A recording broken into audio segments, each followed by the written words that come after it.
CD4.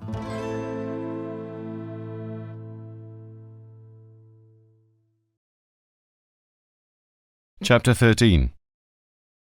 Dr. Pasquano, Montalbano here. Just wondering if there's any news. Yes, there certainly is. My wife has a cold and my granddaughter lost a baby tooth. Are you angry, Doctor? I certainly am. With whom? You ask me if there's any news. Well, let me ask you how you can have the gall to ask me anything at 9 o'clock in the morning. What do you think? That I've just spent the night opening up those two corpses' bellies like some kind of vulture? I happen to sleep at night.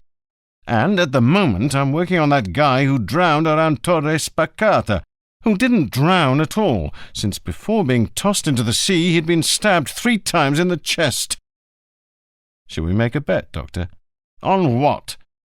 On whether or not you spent the night with those 2 corpses. All right. You win. What did you find out? Right now I can't tell you much. I still have to look at a few other things. One sure thing is that they were killed by gunshot wounds. He to the head, she to the heart.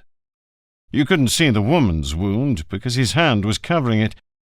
A textbook execution, while they were sleeping. Inside the cave? I don't think so. They were probably already dead when they were brought there, then were rearranged, still naked and all. Have you managed to establish their ages? I wouldn't want to be wrong, but I'd say they were young, very young. And when did the crime take place, in your opinion? I could venture a guess, which you can take with a pinch of salt. About 50 years ago, more or less. I'm not here for anyone. No phone calls for the next 15 minutes, Montalbano told Cattarella. Then he locked the door to his office, returned to his desk, and sat down. Mimi Augello was also sitting there, but stiff as a poker, bolt upright. Who goes first? Asked Montalbano.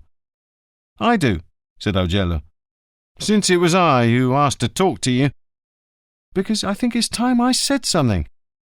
Well, I'm here to listen. Could you please tell me what I've done to you? You? To me? Nothing at all. Why do you ask? Because I feel like I've become a stranger in this place. You don't tell me what you're doing, you keep me at a distance, and I feel insulted. For example, was it right, in your opinion, to keep me in the dark about Tano the Greek? I'm not Giacomuzzi, who shouts these things from the rooftops. I can keep a secret. I didn't find out what happened at my own police station until I heard it at the press conference. Does that seem like the right way to treat someone who's your second in command until proved otherwise? But you do realize how sensitive this matter was. It's precisely because I realize it that I'm so pissed off. Because it must mean that for you, I'm not the right person for sensitive matters. I've never thought that. You've never thought it, but you've always done just that. Like with the weapons, which I found out about by accident. Come on, Mimi. I was overwhelmed by the pressure and anxiety. It didn't occur to me to inform you. That's bullshit, Salvo. That's not the real story. Oh, yeah? What's the real story? I'll tell you. You've created a police station in your own image and likeness. Fazio, Germana, Galuzzo, take anyone you want. They're all just limbs that obey one single head, yours. They never contradict you, never ask questions, they just follow orders. There are 2 foreign bodies here, Cattarella and me. Cattarella because he's too stupid, and me because you're too intelligent. See? That's not what I was going to say. You make me out to be arrogant, which I'm not, and you do it maliciously. Montalbano looked at him, stood up, put his hands in his pockets, circled round the chair in which Augello was sitting, then stopped. It wasn't malicious, Mimi. You really are intelligent. If you seriously believe that, then why do you cut me out? I could be at least as useful to you as the others. That's just it, Mimi. Not as useful, but more so. I'm speaking to you quite frankly, since you're making me think seriously about my attitude towards you. And maybe this is what bothers me most. So, just to please you, I ought to dumb myself down a little.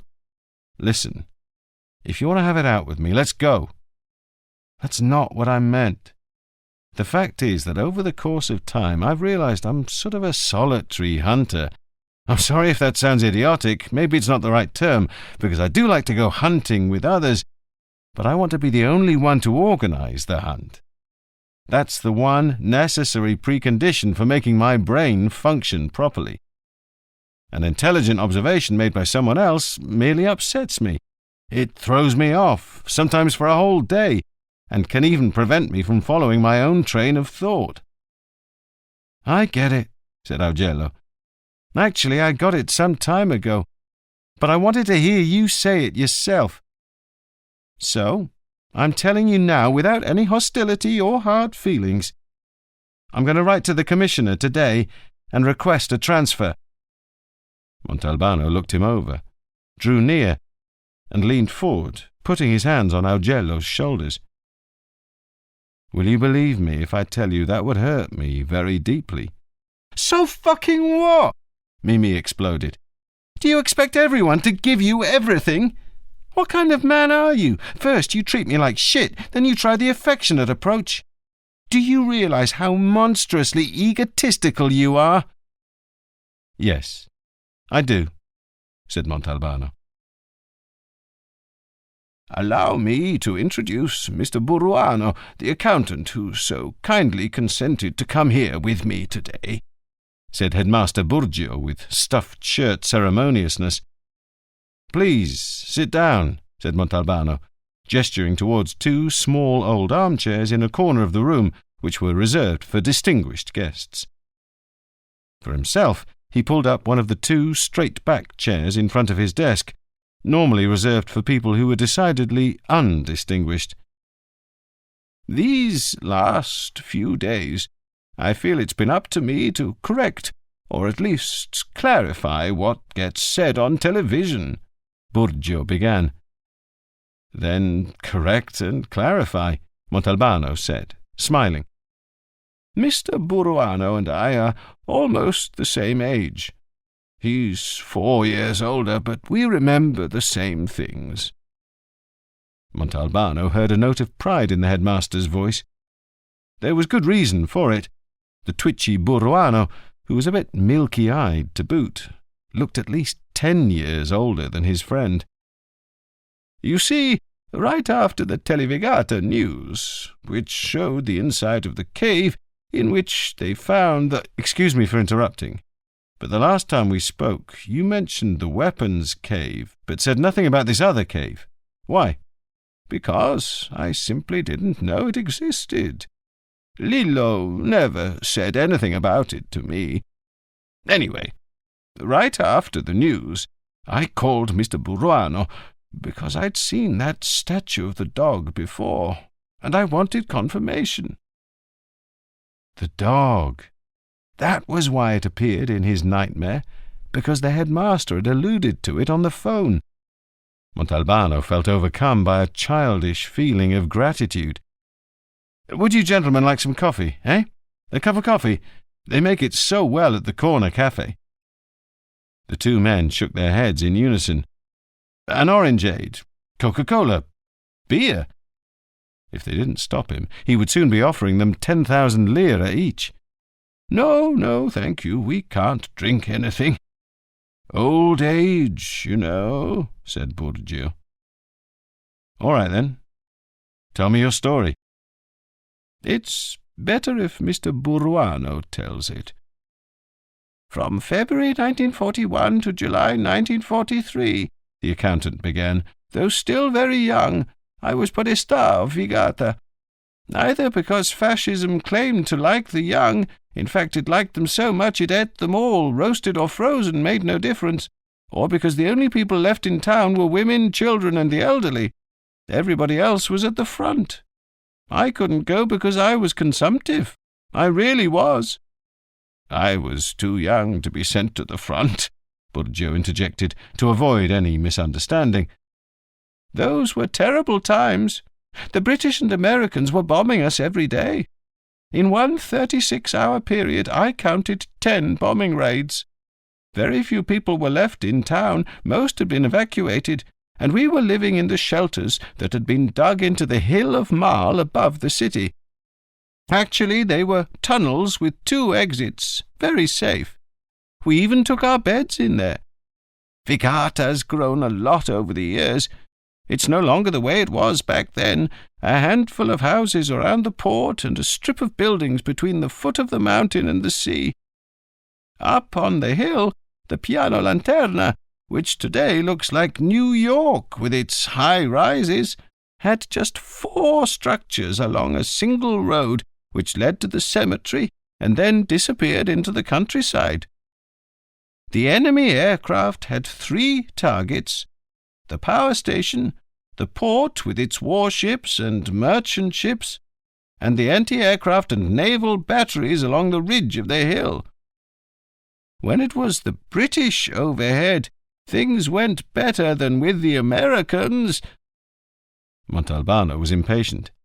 He wanted the man to get to the point, the dog, that is, but didn't feel like interrupting his digressions.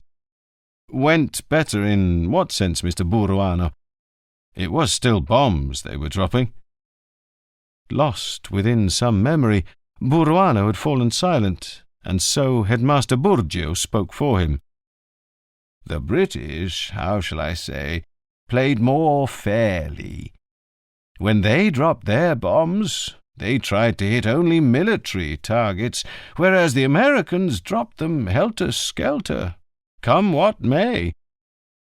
Towards the end of 1942, Buruano resumed, the situation got even worse. We had nothing, no bread, no medicine, no water, no clothing. So for Christmas, I decided to make a nativity scene that we could all pray to. We had nothing else left. I wanted it to be a very special nativity. That way, I thought, for a few days at least, I could take people's minds off their worries, there were so many, and distract them from the terror of the bombings. There wasn't a single family that didn't have at least one man fighting far from home, in the ice of Russia or the hell of Africa. We'd all become edgy, difficult, quarrelsome. The slightest thing would set people off. Our nerves were frayed. Between the anti-aircraft machine guns, the exploding bombs, the roar of the low-flying planes, and the cannon blasts from the ships at sea, we couldn't get a wink of sleep at night. And everyone would come to me or to the priest to ask one thing or another, and I didn't know which way to turn. I didn't feel so young any more. I felt then the way I feel now. He stopped to catch his breath. Neither Montalbano nor Burgio felt like filling that pause. Anyway, to make a long story short, I mentioned my idea to Baldassaro Chiarenza, who was a real artist with terracotta. He did it for pleasure, since he was a carter by trade. It was his idea to make the statues all life-size. Baby Jesus, the Virgin Mary, St. Joseph, the ox, the donkey, the shepherd with the lamb over his shoulders, a sheep, a dog, and the other shepherd, the one who's always portrayed with his arms raised in a gesture of wonder. So he made the whole thing, and it came out really beautiful. We even decided not to put it in the church, but to set it up under the arch of a bombed-out house, so it would look like Jesus had been born amid the suffering of our people. He put a hand in his pocket and pulled out a photograph, which he passed to the inspector. The nativity really was beautiful. Mr. Buruano was right. It seemed so ephemeral, so perishable, and at the same time conveyed a comforting warmth, a superhuman serenity. "It's astonishing," Montalbano complimented him, his emotions welling up. But only for an instant. As the cop in him got the upper hand, and began carefully examining the dog. There was no doubt about it. That was the same dog he had found in the cave. Buruano put the photo back in his pocket. "The Nativity performed a miracle, you know. For a few days we were considerate towards one another." What became of the statues? This was where Montalbano's real interest lay. The old man smiled. "I sold them at auction, all of them. I made enough to pay Chiarenza, who wanted only to be reimbursed for his expenses, and to give alms to those who needed them most. And there were many." "Who bought the statues?" "Well, that's the problem. I don't remember. I had the receipts and all, but they were lost when the town hall caught fire during the American invasion." "During the period you're talking about, had you heard any news about a young couple disappearing?" Buruano smiled, but Headmaster Burgio actually laughed out loud. "Was that a stupid question?" "I'm sorry, Inspector, but it really was," remarked the headmaster. "You see, in 1939, the population of Vigata was 14,000, Buruano explained. "I know my numbers. By 1942, we were down to 8,000. The people who could leave did, finding temporary refuge in the inland towns, the tiny little villages of no importance to the Americans. Then, between May and July of 1943, our numbers dropped, give or take a few, to 4,000, without counting the Italian and German soldiers and the sailors. Everyone else had scattered across the countryside, living in caves, in barns, in any hole they could find. How could we have known about one disappearance or another? Everybody disappeared." They laughed again. Montalbano thanked them for the information. Good. At least he'd managed to find a few things out. The moment the headmaster and accountant left, the surge of gratitude the inspector had felt towards them turned into an uncontrollable attack of generosity which he knew he would sooner or later regret. He called Mimi Augello into his office, made a full apology for his misdeeds towards his friend and collaborator, put his arm around the young man's shoulders, walked around the room with him, expressed his unconditional faith in him, spoke at great length of the investigation he was conducting in weapons trafficking, told him about the murder of Misuraka, and informed him he'd requested a court order to tap Ingrazia's telephone lines. "So, what do you want me to do?" asked Augello, overcome with enthusiasm. "Nothing. You must only listen to me," said Montalbano, suddenly himself again. "Because if you do the slightest thing on your own initiative, I'll break your neck." The telephone rang. Picking up the receiver, Montalbano heard the voice of Cattarella, who served as phone operator. "Hello, Chief? There's, what's he called? Chief Giacomuzzi to talk to you." "Put him on the line." "Talk with the chief, over the phone," he heard Cattarella say. "Montalbano, since I was passing by here on the way back from the Crusticedru—" "But where are you?" "What do you mean, where am I? I'm in the room next to yours." Montalbano cursed the saints. Was it possible to be stupider than Cattarella? "Come on in." The door opened, and Giacomuzzi entered, covered with red sand and dust, dishevelled and rumpled. "Why would your officer only let me talk to you by phone?"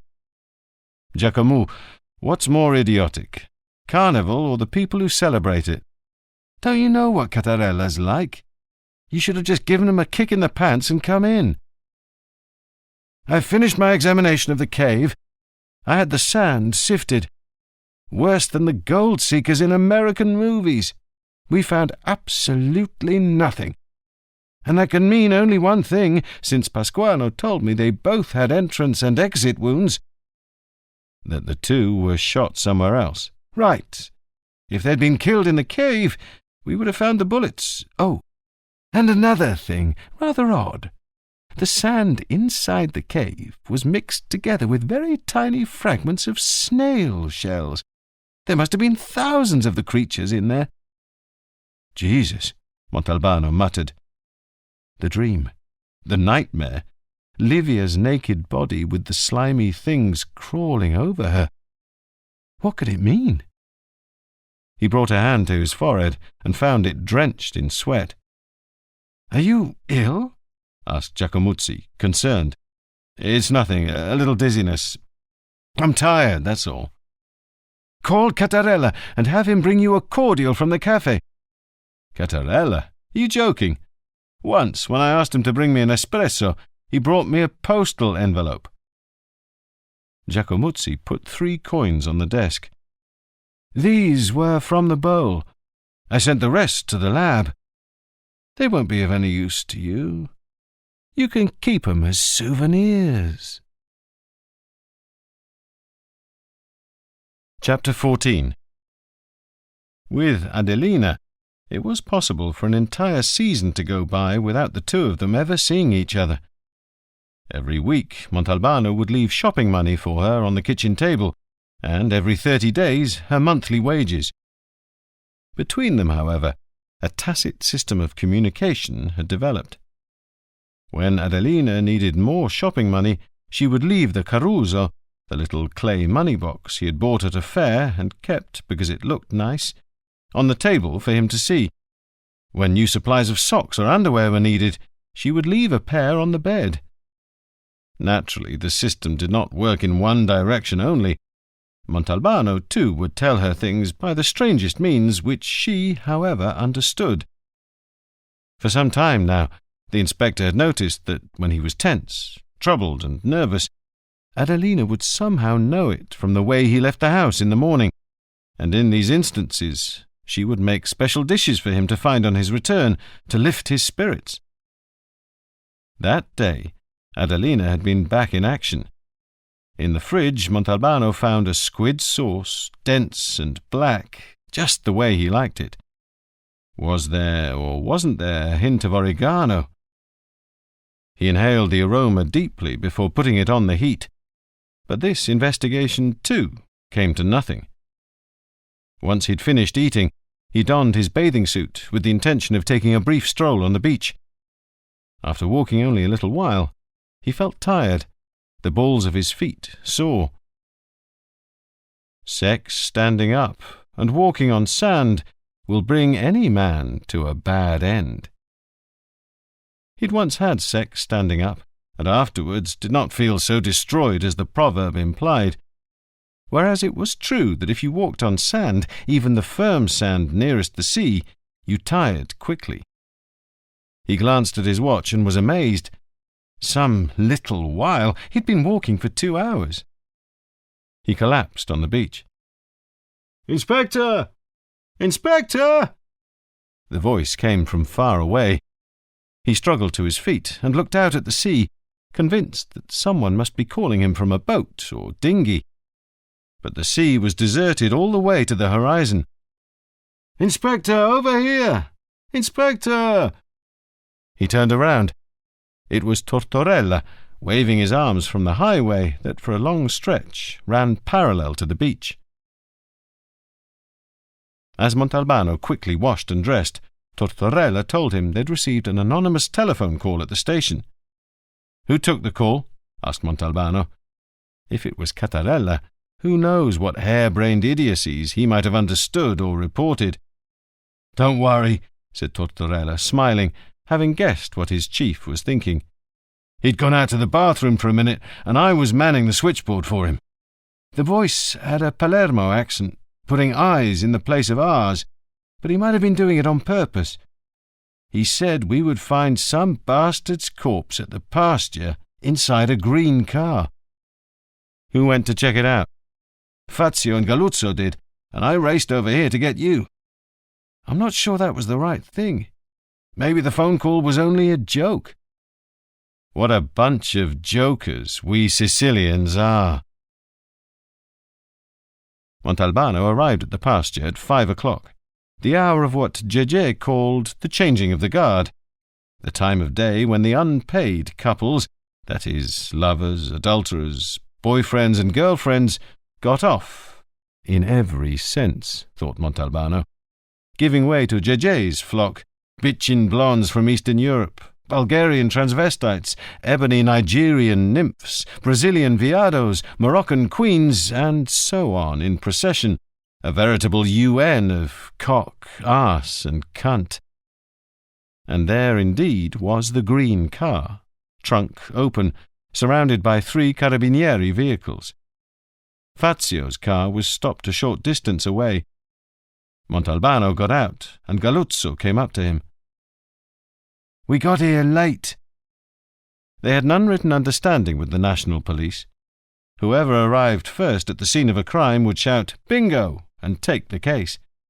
This prevented meddling, polemics, elbowing, and long faces. But Fazio was gloomy. "They got here first." "So what? What do you care? We're not paid by the corpse on a job-by-job basis."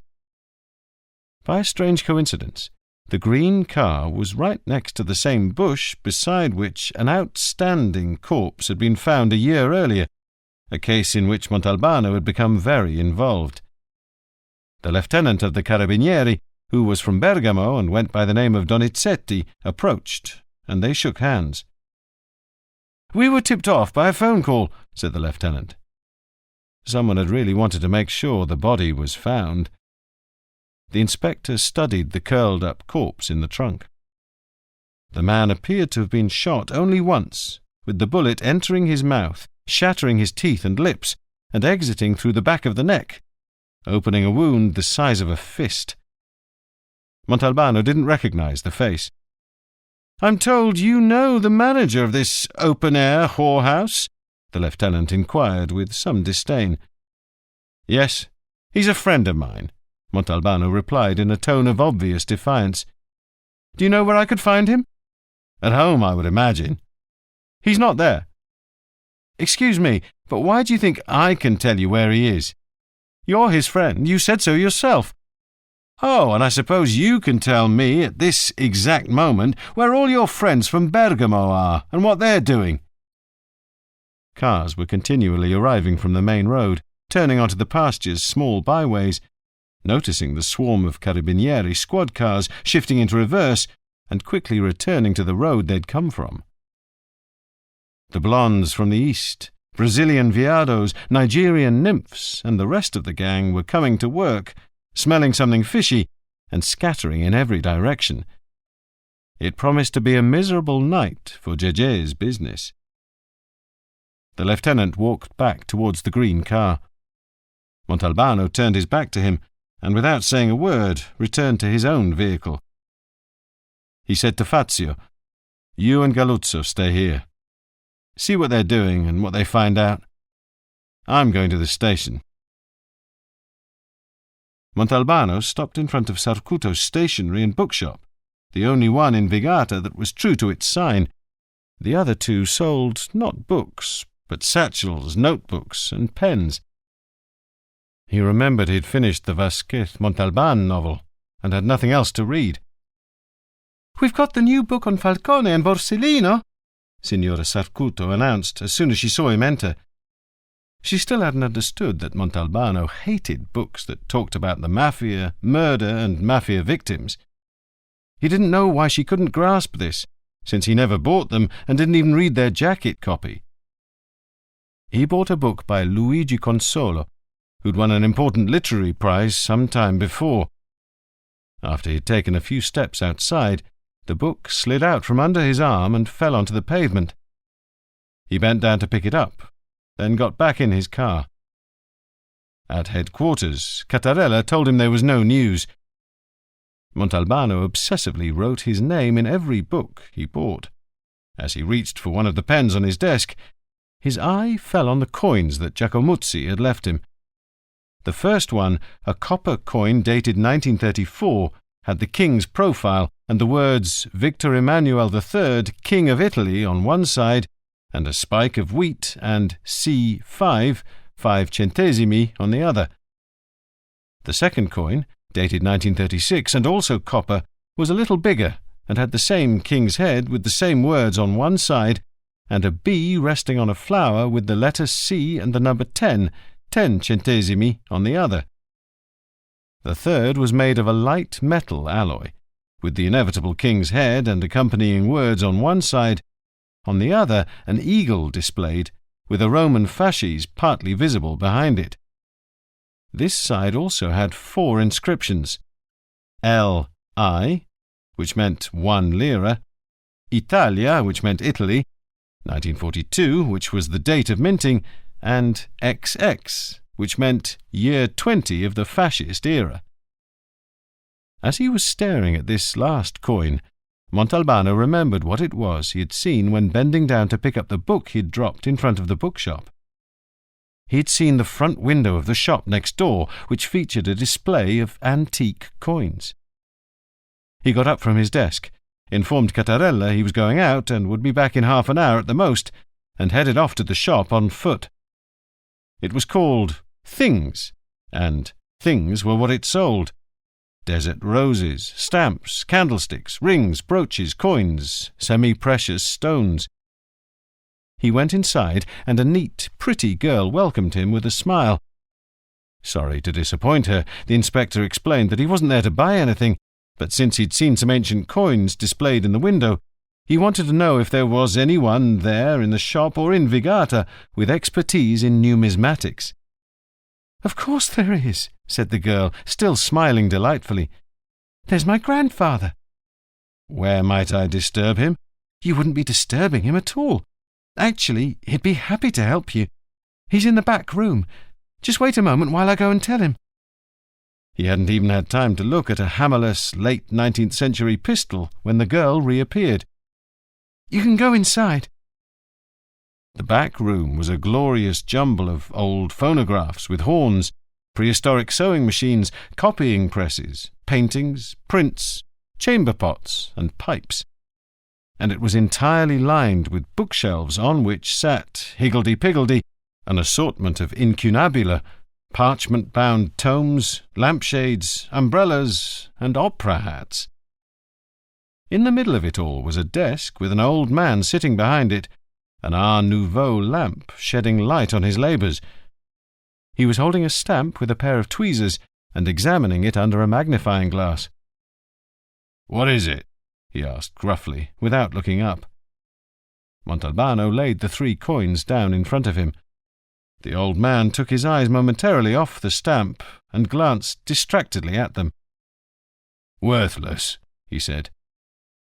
Of the various old men he'd been encountering in his investigation of the Krasticedru deaths, this one was the grumpiest. I ought to gather them all together at an old people's home, the inspector thought. That'd make it easier to question them. I know they're worthless. "So, what is it you want to know?" "When they went out of circulation." "Use your brain a little." "When the Republic was proclaimed?" Montalbano hesitantly guessed. He felt like a student who hadn't studied for the exam. The old man laughed, and his laugh sounded like the noise of 2 empty tin cans rubbing together. "Am I wrong?" "Very wrong. The Americans landed here the night of July the 9th to the 10th, 1943. In October of that same year, these coins went out of use. They were replaced by Am-Lire, the paper money printed up by Amgot, the Allied military administration of the occupied territories. And since these bills were for 1, 5, and 10 lire, the centesimo coins disappeared from circulation." By the time Fazio and Galuzzo returned, it was already dark. The inspector scolded them. "Damn you both! You certainly took your time." "Who? Us?" Fazio shot back. "You know what the lieutenant's like. Before he could touch the body, he had to wait for Pasquano and the judge to arrive. And they certainly did take their time." "And so?" "A new-laid corpse, if ever I saw one. Fresh as can be. Pasquano said less than an hour had passed between the killing and the phone calls. The guy had an ID card on him. Pietro Gullo's his name. 42 years old, blue eyes, blonde hair, fair complexion, born in Murphy, resident of Fela, via Matteotti 32, married, no distinguishing features. You ought to get a job at the records office. Fazio nobly ignored the provocation and continued. I went to Montelusa and checked the archives.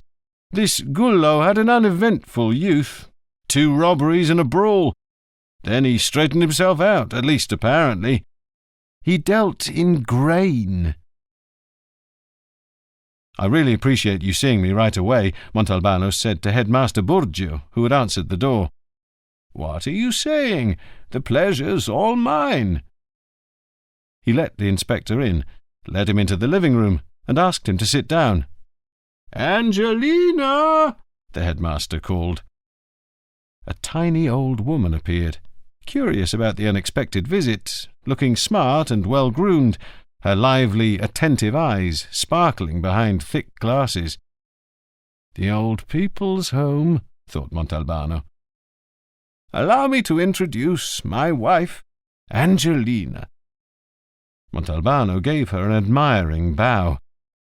He sincerely liked elderly ladies who kept up appearances even at home. Please forgive me for bothering you at supper time. No bother at all. On the contrary, Inspector, are you busy this evening? Not at all. Why don't you stay and have supper with us? We're just having some old people fare, since we're supposed to eat lightly. Soft vegetables and striped mullet with oil and lemon. Sounds like a feast to me. Mrs. Burgio exited, content. What can I do for you? Asked the headmaster. I've managed to discover the time frame in which the double homicide of the Crasticedru took place. Oh, so when did it happen? Definitely between early 1943 and October of the same year. How did you come to that conclusion? Easy. The terracotta dog, as Mr. Buruano told us, was sold after Christmas of 1942, which reasonably means after the Epiphany of 1943. The coins found inside the bowl went out of circulation in October that same year. He paused. And this can mean only one thing, he added. But what that one thing was, he didn't say. He patiently waited while Burgio collected his thoughts, stood up, and took a few steps around the room. I get it, said the old man. You're saying that during this period the Crasticedru cave belonged to the Rizzitanos. Exactly. And as you told me, the cave was already sealed off by the boulder at the time because the Rizzitanos kept merchandise to be sold on the black market in it. They must have known about the other cave, the one where the dead couple were brought. The headmaster gave him a confused look. Why do you say they were brought there? Because they were killed somewhere else. Of that I am absolutely certain. But it doesn't make any sense. Why put them there and set them up as if they were asleep, with the jug, the bowl of money, and the dog?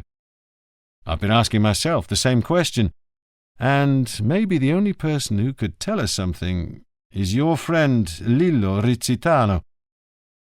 Signora Angelina came in. It's ready. The soft vegetables, which consisted of the leaves and flowers of Sicilian courgettes, the long smooth kind, which are white, lightly speckled with green, had come out so tender, so delicate, that Montalbano actually felt deeply moved.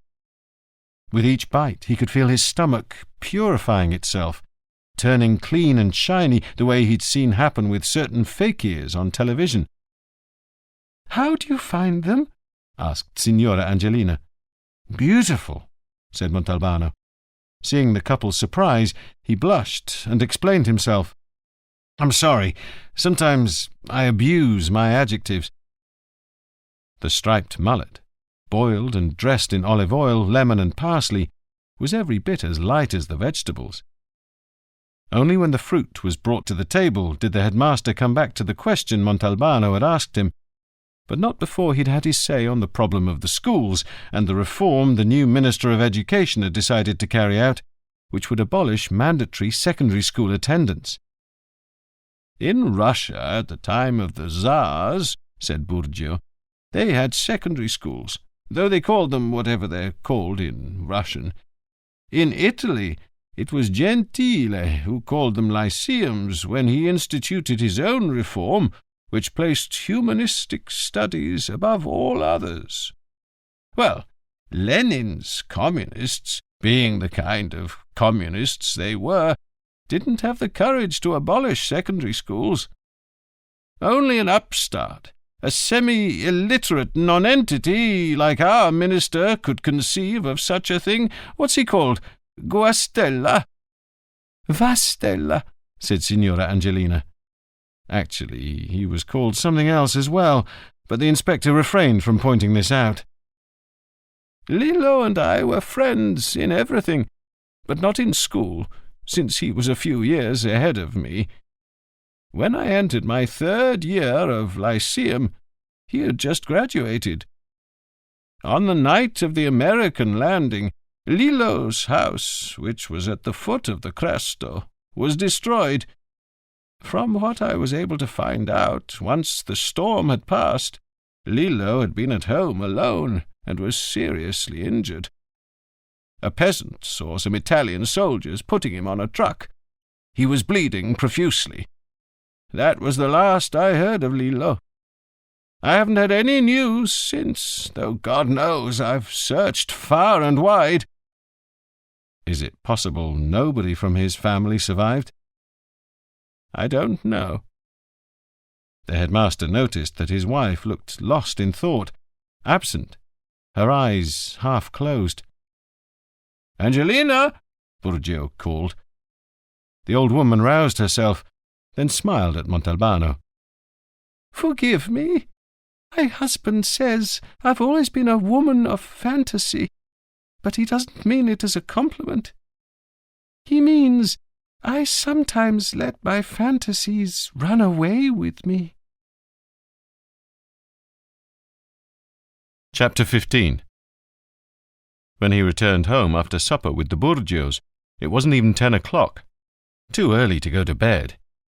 On TV there was a debate on the mafia, another on Italian foreign policy, still another on the economic situation, a round table on conditions in the Montelusa insane asylum, a discussion about freedom of information, a documentary on juvenile delinquency in Moscow, another documentary on seals, still another on tobacco farming, a gangster film set in 30 Chicago, a nightly program in which a former art critic, now a parliamentary deputy and political opinion maker, was raving against magistrates, leftist politicians, and various adversaries, making himself into a little Saint-Just when his rightful place was among the ranks of carpet salesmen, wart-healers, magicians, and strippers who were appearing with increasing frequency on the small screen. Turning off the television, Montalbano switched on the outdoor light, went out on the veranda, and sat down on the little bench with a magazine to which he subscribed. It was nicely printed, with interesting articles, and edited by a group of young environmentalists in the province. Scanning the table of contents, he found nothing of interest, and thus started looking at the photographs, which occasionally realized their ambition of illustrating news events in emblematic fashion. The ring of the doorbell caught him by surprise. He wasn't expecting anyone, he said to himself, but a second later he remembered that Anna had called in the afternoon. When she had suggested coming by to see him, he couldn't say no.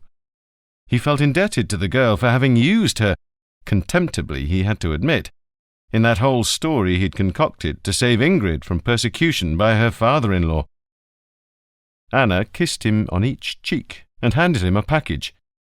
"I brought you a petrafernula."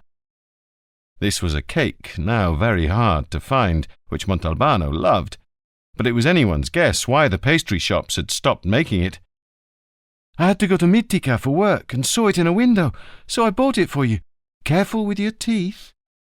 The harder the cake was, the tastier. "What were you doing?" Nothing, just reading a magazine. Why don't you come outside? They sat down on the bench. Montalbano went back to looking at the photographs, while Anna rested her head on her hands and gazed out at the sea. It's so beautiful here. Yes. All you hear are the waves. Yes. Does it bother you if I talk? No. Anna fell silent. After a brief pause, she spoke again. I'm going inside to watch TV. I feel a little chilly. The inspector didn't want to encourage her. Anna clearly wanted to abandon herself to a solitary pleasure, that of pretending she was his partner, imagining they were spending a quiet evening together like so many others. On the very last page of the magazine, he saw a photo that showed the inside of a cave, the Grotto of Fragapane, which was actually a necropolis, a network of Christian tombs dug out of ancient cisterns. The picture served, in its way, to illustrate the review of a recent book by one Alcide Maraventano entitled Funerary Rites in the Montelusa region. The publication of this richly documented essay by Maraventano, the reviewer claimed, filled a void, giving us a work of great scholarly value that investigated, with keen intelligence, a subject spanning the period from prehistory to the Byzantine Christian era. He sat there a long time meditating on what he had just read. The idea that the jug, the bowl with coins, and the dog might be part of some burial rite had never even crossed his mind. And perhaps he'd been wrong not to think of this. In fact, the investigation should probably have started from this very premise. He suddenly felt uncontrollably pressed. He went inside, unplugged the phone, then picked up the whole apparatus. What are you doing? Asked Anna, who was watching the gangster movie. I'm going into the bedroom to make some phone calls. I don't want to disturb you out here. He dialed the free channels number and asked for his friend Niccolò Zitto. Quick, Montalban! I go on the air in a few seconds. Do you know someone by the name of Maraventano who wrote Alcide? Sure, I know him. What do you want from him? I'd like to talk to him. Do you have his phone number? He hasn't got a phone. Are you at home? I'll track him down myself and let you know. I need to talk to him by tomorrow. I'll call you back in an hour at the latest and tell you what to do. He turned off the bedside lamp. In the dark, it was easier to think about the idea that had just come to him. He tried to imagine the Krasticedru's cave the way it had looked when he first entered. If you removed the two bodies from the picture, that left the rug, a bowl, a jug, and a terracotta dog. If you drew lines between the three objects, they formed a perfect triangle, though upside down with respect to the cave's entrance. At the centre of the triangle lay the two corpses. Did it mean anything? Maybe he needed to study the triangle's orientation. Between thinking, musing, and fantasizing, he ended up dozing off. After a spell of indeterminate length, he was awakened by the ring of the telephone. He answered in a thick voice. Did you fall asleep? Yeah, nodded off. And here I am putting myself out for you. So, Alcide is expecting you tomorrow afternoon at 5:30. He lives in Galotta. Galotta was a village a few miles outside Montelusa, a handful of peasant houses, once famous for being inaccessible in winter when the rains were heavy. Give me the address. What address? If you're coming from Montelusa, it's the first house on the left, a big tumble-down villa that would delight any horror film director. You can't miss it. He fell back asleep as soon as he put down the receiver. Then he woke with a start, feeling something moving on his chest. It was Anna, whom he'd completely forgotten about, lying down beside him on the bed and unbuttoning his shirt. On every piece of skin she uncovered, she planted her lips and held them there a long time. When she reached his navel, the girl raised her head, slipped one hand under his shirt to caress his nipple, then plastered her mouth against Montalbano's. Since he made no sign of reacting to her passionate kiss, Anna let her hand slide farther down his body. She caressed him there as well. Montalbano decided to speak. "See, Anna, it's hopeless. Nothing happens." In a single bound, Anna sprang out of bed and locked herself in the bathroom. Montalbano didn't move, not even when he heard her sobbing, a childish wail like that of a little girl denied a toy or some sweets. Against the light of the bathroom, whose door she left open on her way out, Montalbano saw her, fully dressed. "A wild animal has more feelings than you," she said, leaving. Sleep then abandoned Montalbano. At 4 a.m, he was still up, trying to finish even one game of solitaire, though it was clear he would never succeed. He arrived at work grumpy and troubled, the encounter with Anna weighing on his mind. He felt remorseful for treating her the way he did. On top of this, that morning he'd started wondering, had it been Ingrid instead of Anna, would he have behaved the same way? "I need to speak to you urgently," said Mimi Augello, standing in his doorway looking agitated. "What do you want?" "To bring you up to date on the investigation." "What investigation?" "Okay, I get the message. I'll come by later." "No, you stay right here and tell me what fucking investigation you're talking about." "What do you mean?" "The one into the weapons traffic." "And I, in your opinion, put you in charge?" "In my opinion. We talked about it, remember? It seemed implicit to me." "Mimi, the only implicit thing around here is that you're a goddamn son of a bitch. No offence to your mother, of course." "Let's do this. I'll tell you what I've done, and you can decide if I should continue." "All right. Let's hear what you've done." "First of all, I thought Ingracia should be kept on a leash, so I assigned 2 of our men to tail him day and night. He can't even take a piss without me knowing about it." "2 of our men? You put 2 of ours on his tail? Don't you know that guy knows everything about our men down to the hairs on their arse?" "I'm not stupid. They're not actually ours. Not from the Vigata force, I mean. They're 2 officers from Ragona that the commissioner transferred to my service after I spoke to him." Montalbano looked at him in admiration. "Ah, so you spoke to the commissioner. Well done, Mimi. You really do know how to get around." Augello did not respond in kind, preferring to continue his explanation. "We also listened in on a phone conversation that might mean something. I've got the transcript in my room. I'll go and get it." "Do you know it by heart?" "Yes, but if you hear it, you might be able to discover—" "Mimi, at this point I think you've discovered everything there was to discover. Don't make me waste time. Now tell me what they said." "Well, from his supermarket, Ingracia phones the Brancato company in Catania. He asks for Brancato himself, who comes to the phone. Ingracia complains about the snags that occurred during the last delivery. He says you can't send the trucks so far ahead of schedule that this caused him a lot of problems. He wants them to meet so they can study different, safer means of delivery. Here, Brancato's answer is shocking, to say the least. He raises his voice in anger and asks Ingracia, 'How dare you call me here?' Ingracia, now stammering, asks for an explanation, which Brancato provides, saying that Ingracia is insolvent and that the banks have advised him to cease doing business with him." "And how did Ingracia react?" He didn't even make a peep. He just hung up." "Do you realize what that phone call means?" "Of course. Ingracia was asking for help, and they cut him loose."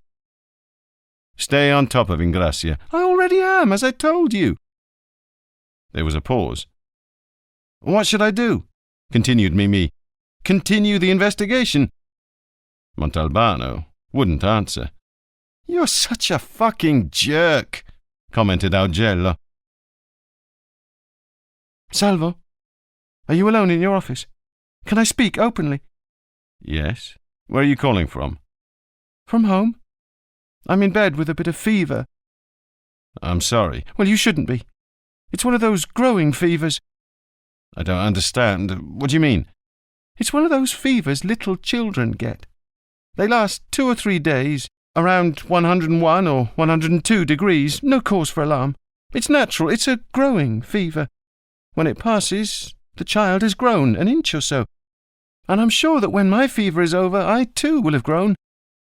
In my head, not my body. What I mean is, never as a woman have I been so offended as with you. Anna, let me finish. You really did offend me. You're mean, Salvo, wicked. I didn't deserve that kind of treatment. Be reasonable, Anna. What happened last night was for your own good. Anna hung up. Even though he had made her understand 100 different ways that what she wanted was out of the question, Montalbano, realizing that the girl at that moment was suffering terribly, felt like considerably less than a pig, since pork, at least, can be eaten.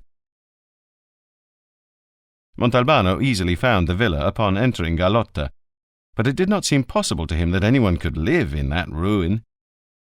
Half the roof was visibly caved in, which must surely have let in the rain on the 3rd floor. The faint wind in the air was enough to rattle a shutter that remained attached by means not immediately apparent. The outer wall on the upper part of the facade had cracks the width of a fist. The 2nd, 1st, and ground floors looked in better shape. The surface plaster had long disappeared. The shutters were all broken and flaking, but at least they closed, however askew.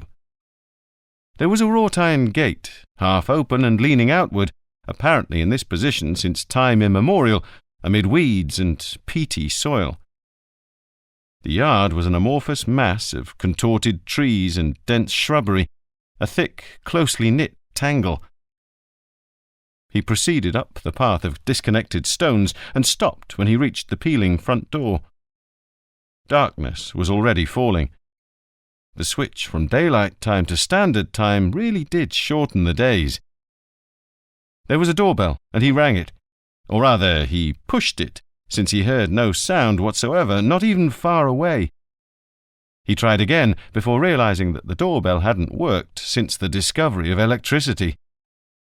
He rapped on the door with the horse-head knocker, and finally, after the 3rd rap, he heard some shuffling footsteps. The door opened without any noise from a lock or bolt, only a long wail as of a soul in purgatory. "It was open. You needed only to push. Come inside and call me." It was a skeleton speaking to him. Never in his life had Montalbano seen anyone so thin. Or rather, he had seen a few such people on their deathbeds, dried up, shriveled by illness. This man, however, was standing, though bent over in two, and appeared to be alive. He was wearing a priest's cassock, whose original black now tended towards green, the once stiff white collar now a dense grey. On his feet, 2 hobnailed peasant boots of the kind you couldn't buy any more. He was completely bald, and his face looked like a death's head on which somebody, as a joke, had placed a pair of gold eyeglasses with extremely thick lenses, behind which the eyes foundered. Montalbano thought the couple in the cave, who'd been dead for 50 years, had more flesh on their bones than this priest. Needless to say, he was very old. In ceremonious fashion, the man invited him inside and led him into an enormous room literally crammed with books, not only on the shelves, but stacked on the floor in piles that stretched nearly to the lofty ceiling and remained standing by means of some impossible equilibrium. No light entered through the windows. The books amassed on their ledges covered them completely. The furniture consisted of a desk, a chair, and an armchair. The lamp on the desk looked to Montalbano like an authentic oil lantern. The old priest cleared the armchair of books and told the inspector to sit down. "I cannot imagine how I could be of any use to you, but go ahead and talk." "As you were probably told, I'm a police inspector, and I—" "No, nobody told me anything, and I didn't ask. Late last night, somebody from the village came and said a man from Vigata wanted to see me, and I said to have him come at 5:30. If you're an inspector, you've come to the wrong place, You're wasting your time." "Why am I wasting my time?" "Because I haven't set foot outside this house for at least 30 years. What would I go out for? The old faces have all disappeared, and I don't care much for the new ones. Somebody does my shopping every day, and in any case, I only drink milk and chicken broth once a week." "You probably heard on television—" He had barely started the sentence when he interrupted himself. The word television had sounded incongruous to him. "There's no electricity in this house." "Well, you've probably read in the papers—" "I don't read newspapers." Why did he keep setting off on the wrong foot? Taking a deep breath, he got a kind of running start and told him everything, from the arms traffic to the discovery of the dead couple in the Crasticedru. "Let me light the lamp," said the old man. "We'll talk better that way." He rummaged through some papers on the desktop, found a box of kitchen matches, and lit one with a trembling hand. Montalbano felt a chill come over him. "If he drops it," he thought, "we'll be roasted alive in 3 seconds." The operation, however, was a success, except that it made matters worse in that the lamp shed a feeble light over half of the desktop and plunged the side on which the old man sat into total darkness. In amazement, Montalbano saw the old man reach out with one hand and seize a small bottle with an odd sort of cork. There were 3 other such bottles on the desk, 2 empty and the other full with a white liquid. They weren't regular bottles, actually, but baby bottles, each furnished with a nipple. The inspector felt himself growing stupidly irritated as the old man started sucking. "You'll have to forgive me. I haven't any teeth." "But why don't you drink the milk from a mug or a cup or, I don't know, a glass?" "Because it gives me more pleasure this way. It's as if I were smoking a pipe." Montalbano decided to leave as quickly as possible. Standing up, he took from his jacket pocket 2 of the photos taken by Giacomuzzi and handed them to the priest. "Might this have been some sort of burial rite?" The old man looked at the photos, growing animated and groaning. "What was inside the bowl?" "Coins from the 1940s. "And in the jug?" "Nothing. There was no trace of anything. It must have contained only water." The old man sat there sucking a good while, engrossed in thought. Montalbano sat back down. "It makes no sense," said the priest, setting the photos down on the desk.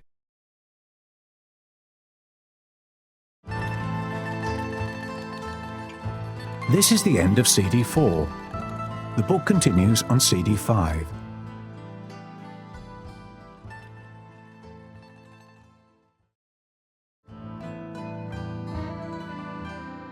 CD 5.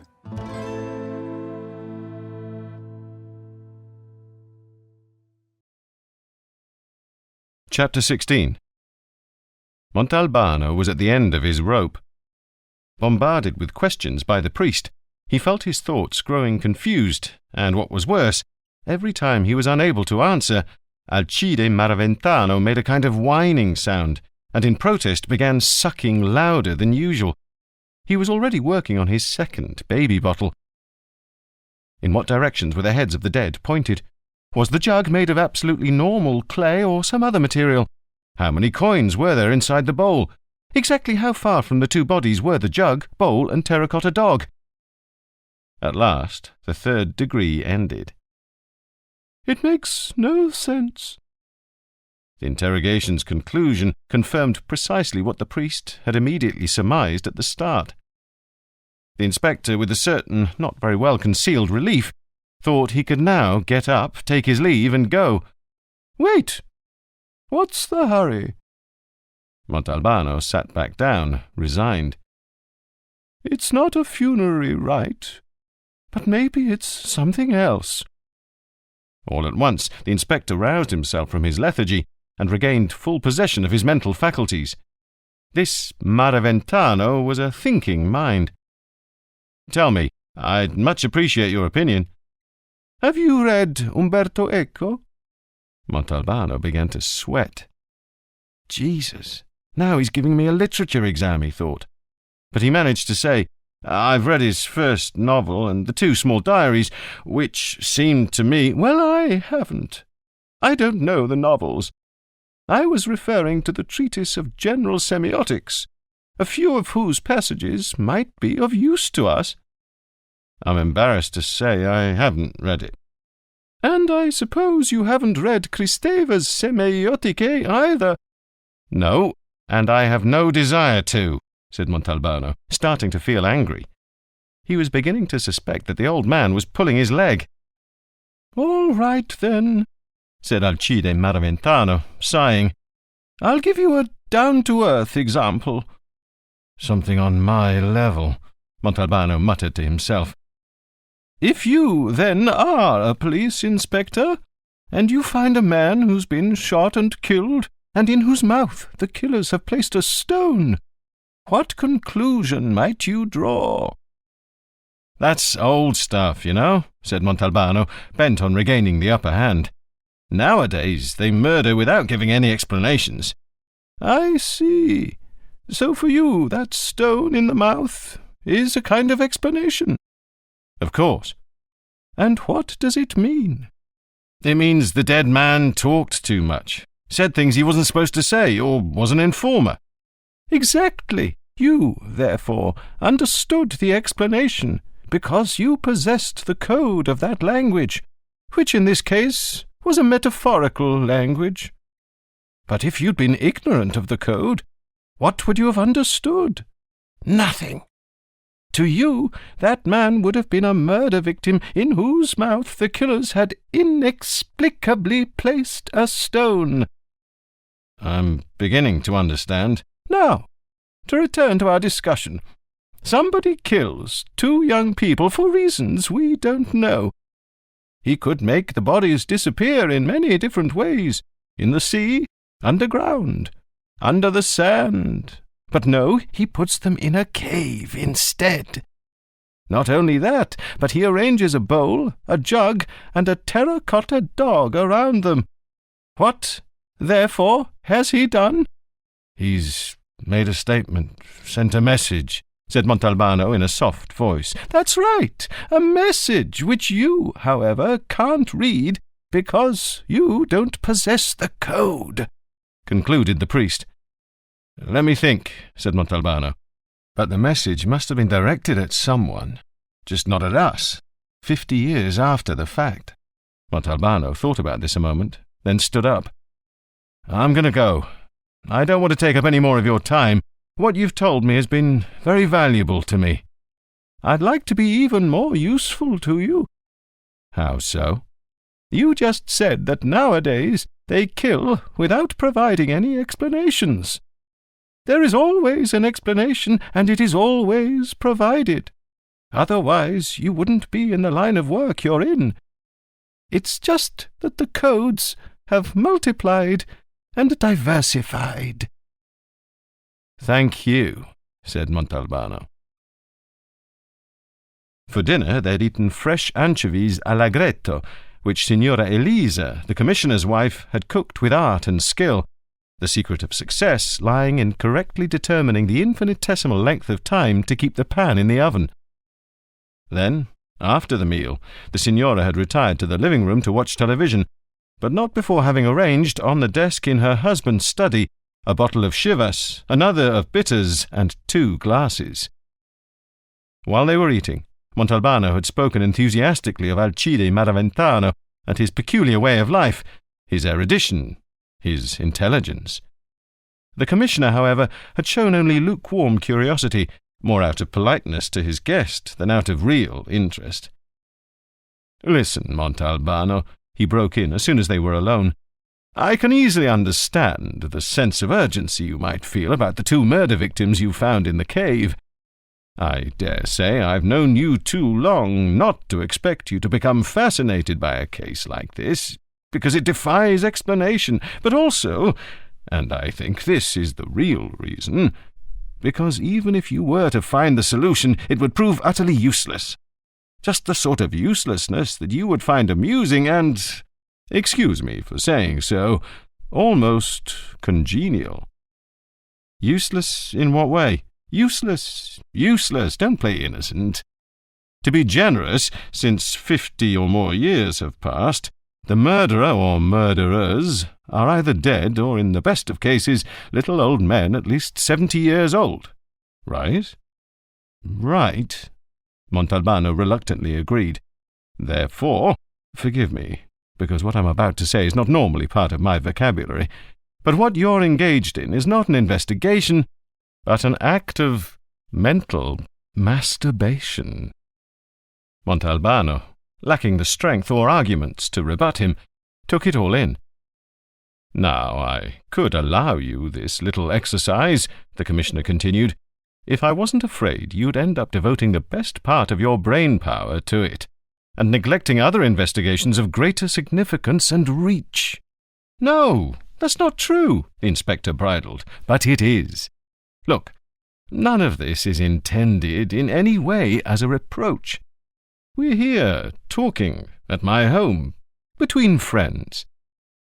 Why, for example, did you assign the weapons trafficking case, an extremely delicate case, to your deputy, who is a very capable officer, but certainly not on your level?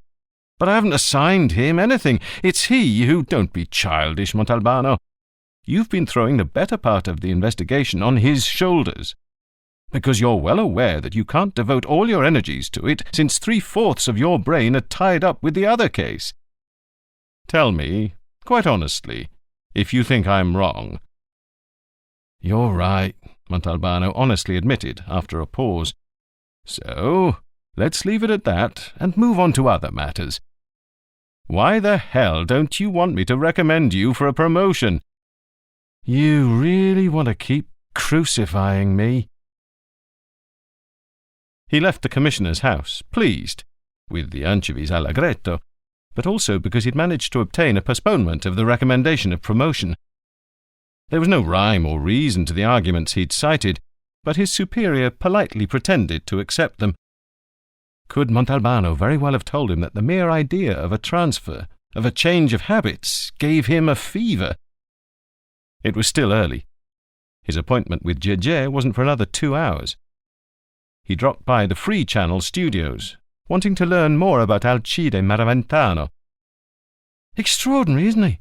said Niccolò Zitto. "Did he suck milk from a baby bottle in front of you?" "And how? It's all a put-on, you know. He's just play-acting." "What do you mean? He has no teeth." "You have heard of an invention called dentures, I presume? He owns a set, and they work perfectly well. I'm told he sometimes wolfs down a quarter of veal or a roast suckling goat when nobody's looking." "So why does he do it?" "Because he's a born tragedian, or comedian if you prefer." "Is he really a priest?" "He quit the priesthood." "And the things he says, are they true or made up?" "You don't have to worry about that. His knowledge is limitless, and when he says something, it's better than gospel. Did you know he shot somebody about 10 years ago?" "Come on." "Really? Some thief broke into his house on the ground floor. He bumped into a pile of books, and they came crashing down, making an infernal racket. Maraventano, who'd been asleep upstairs, woke up, came down, and shot him with a muzzle-loading rifle, a kind of household cannon. The blast made half the village jump out of bed. When the smoke cleared, the robber was wounded in the leg, a dozen or so books were ruined, and the old man had a fractured shoulder from the gun's tremendous kick. The robber, however, maintained he'd entered the house not with any criminal intent, but because he'd been invited there by the priest, who, at a certain point, for no apparent reason, picked up a rifle and shot him. And I believe him." "Whom?" "The supposed thief. But why would he shoot him? I suppose you know what goes on inside the head of Alcide Maraventano. Maybe it was to see if the rifle still worked, or just to make a scene, which is more likely. Listen, before I forget, do you have Umberto Eco's Treatise of General Semiotics?" "Me? Are you crazy?" On his way to the car, which he'd left in the Free Channels car park, Montalbano got soaked. It had started raining without warning, very fine drops, but very dense. He got home with time to spare before the appointment. He changed clothes and sat down in the armchair in front of the TV, but then immediately got up again and went to his desk to fetch a postcard that had arrived that morning. It was from Livia. As she'd informed him by telephone, she had gone to visit her cousin in Milan for 10 days or so. On the glossy side, which showed the inevitable view of the cathedral, there was a luminescent trail of slime cutting the image in half. Montalbano touched it with the tip of his index finger. It was very fresh and slightly sticky. He examined the desk more closely. A scattadrizzo, a large, dark brown snail, was slithering across the cover of the Consolo book. Montalbano did not hesitate. The horror he'd felt after the dream, which he was still carrying around with him, was too strong. Grabbing the Vasquez Montalban novel, which he'd already read, he slammed it violently down on the one by Consolo. Caught in between, the scattadrizzo made such a noise as it was being crushed that Montalbano felt nauseated. He then tossed the 2 novels into the rubbish bin. He would buy new copies tomorrow. Gege wasn't there, but the inspector knew he wouldn't be long. His friend was never late by much. The rain had stopped, but there must have been quite a storm at sea. Large puddles had formed along the beach, and the sand gave off a strong smell of wet wood. He lit a cigarette. All at once, by the faint light of the moon that had suddenly appeared, he saw the dark shape of a car approaching very slowly, lights extinguished, from the opposite direction to where he'd come in, which was the same direction Gege should have come from. Alarmed, he opened the glove compartment, took out his pistol, cocked it, and disengaged the car door, ready to jump out. When the other car came within range, he turned on his high beam all at once. The car was Gege's, no doubt about that, but it might easily be somebody else at the wheel. "Turn off your lights!" he heard someone shout from the car. It was definitely Gege's voice, and the inspector obeyed. They spoke one to the other, each in his own car, through their lowered windows. "What the fuck are you doing? I nearly fired at you," Montalbano said angrily. "I wanted to see if they'd followed you." "If who'd followed me?" "I'll tell you in a second. I got here half an hour ago and was hiding behind the jetty at Punta Rossa." "Come over here," said the inspector. Gege got out of his car and into Montalbano's, almost huddling against him. "What's wrong? You cold?" "No, but I'm shivering anyway." He stank of fear. As Montalbano knew from experience, fear had a smell all its own, sour, yellow-green in colour. "Do you know who that was who got killed?" "Gege, a lot of people get killed. Who are you talking about?" "Pietro Gullo, that's who. The one they drove to the pasture after they killed him." "Was he a client of yours?" "A client? If anything, I was his client. He was Tano the Greek's man, his collector. The same guy who told me Tano wanted to meet you." "Why so surprised, Gege? It's the usual story. Winner take all. They use the same system in politics. Tano's businesses are changing hands, so they're liquidating everybody who worked with him. You were neither an associate nor a dependent of Tano, so what are you worried about?" "No," Gege said firmly. "That's not how it is. That's not what they told me in Trapani." "So, how is it then?" "They said there was an agreement." "An agreement?" "Oh, yes. An agreement between you and Tano. They said the shootout was bogus, a sham, a masquerade. And they're convinced that the people who staged this masquerade were me, Pietro Gullo, and somebody else they're sure to kill one of these days." Montalbano remembered the telephone call he'd received after the press conference, when an anonymous voice had called him a lousy fucking actor. "They feel offended," Gege continued. "They can't bear the thought that you and Tano spat in their faces, made them look like chumps. It means more to them than the weapons. Now, you tell me, what am I supposed to do?" "Are you sure they have it in for you, too?" "I swear to God." Why else did they bring Gullo all the way to the pasture, which is my turf? You can't get any clearer than that." The inspector thought of Alcide Marventano and what he'd said about codes. It must have been a change in the density of the darkness, or a split-second glimmer seen out of the corner of one eye, but the fact is that an instant before the explosion of gunfire, Montalbano's body obeyed a series of impulses frantically transmitted by his brain. He bent over, opening the car door with his left hand, and hurled himself out, while all around him was a thunder of gunshots, shattering glass, plates of metal flying apart, quick red flashes brightening the dark. Montalbano remained motionless, wedged between Jeje's car and his own, and only then did he realize he had his pistol in his hand. When Jeje had come inside his car, he'd set it on the dashboard. He must have grabbed it by instinct. After the pandemonium, a leaden silence reigned. Nothing moved. There was only the sound of the agitated sea. Then, about 20 yards away, to the side where the beach ended and the hill of Marl began, there was a voice. "Everything okay?" "Everything okay," said another voice, this one very close. "Make sure they're both finished, then we can go." Montalbano tried to picture the movements the man would have to make to verify that they were dead. Chuff, chuff, went his footsteps in the sodden sand. Now the man must be right beside the car. In a moment, he would bend down to look inside. Montalbano leapt to his feet and fired. A single shot. He clearly heard the thud of a body collapsing on the sand, then a gasping, a kind of gurgling. Then nothing. "Juju, everything all right?" asked the distant voice. Without getting back in his car, Montalbano, through the open door, put his hand on the high beam switch and waited. He could hear nothing. He decided to try his luck and started counting in his head. When he got to 50, he turned on the lights bright and stood straight up. Swathed in light, about 10 yards away, appeared a man with a submachine gun in hand, frozen in surprise. Montalbano fired. The man immediately reacted, firing blindly into the dark. Feeling something like a tremendous punch in his left side, the inspector staggered, leaned his left hand against the car, then fired again. 3 shots in a row.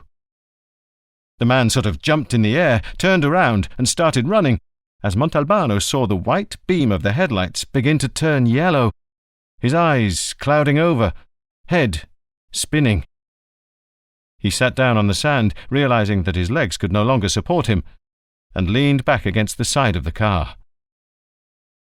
He waited for the pain, and when it came, it was so intense, he started howling and crying like a child. Chapter 17. As soon as he awoke, he realized he was in a hospital room, and he remembered everything in minute detail. The meeting with Jeje, the words they exchanged, the shooting. Memory failed him only from the moment he found himself between the 2 cars, lying on the wet sand with an unbearable pain in his side. But it did not fail him completely. He remembered, for example, Mimi Agello's contorted face, his cracking voice.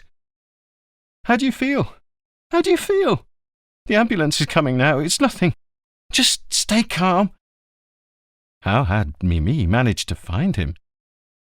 Then, already in the hospital, someone in a white smock. "He's lost too much blood."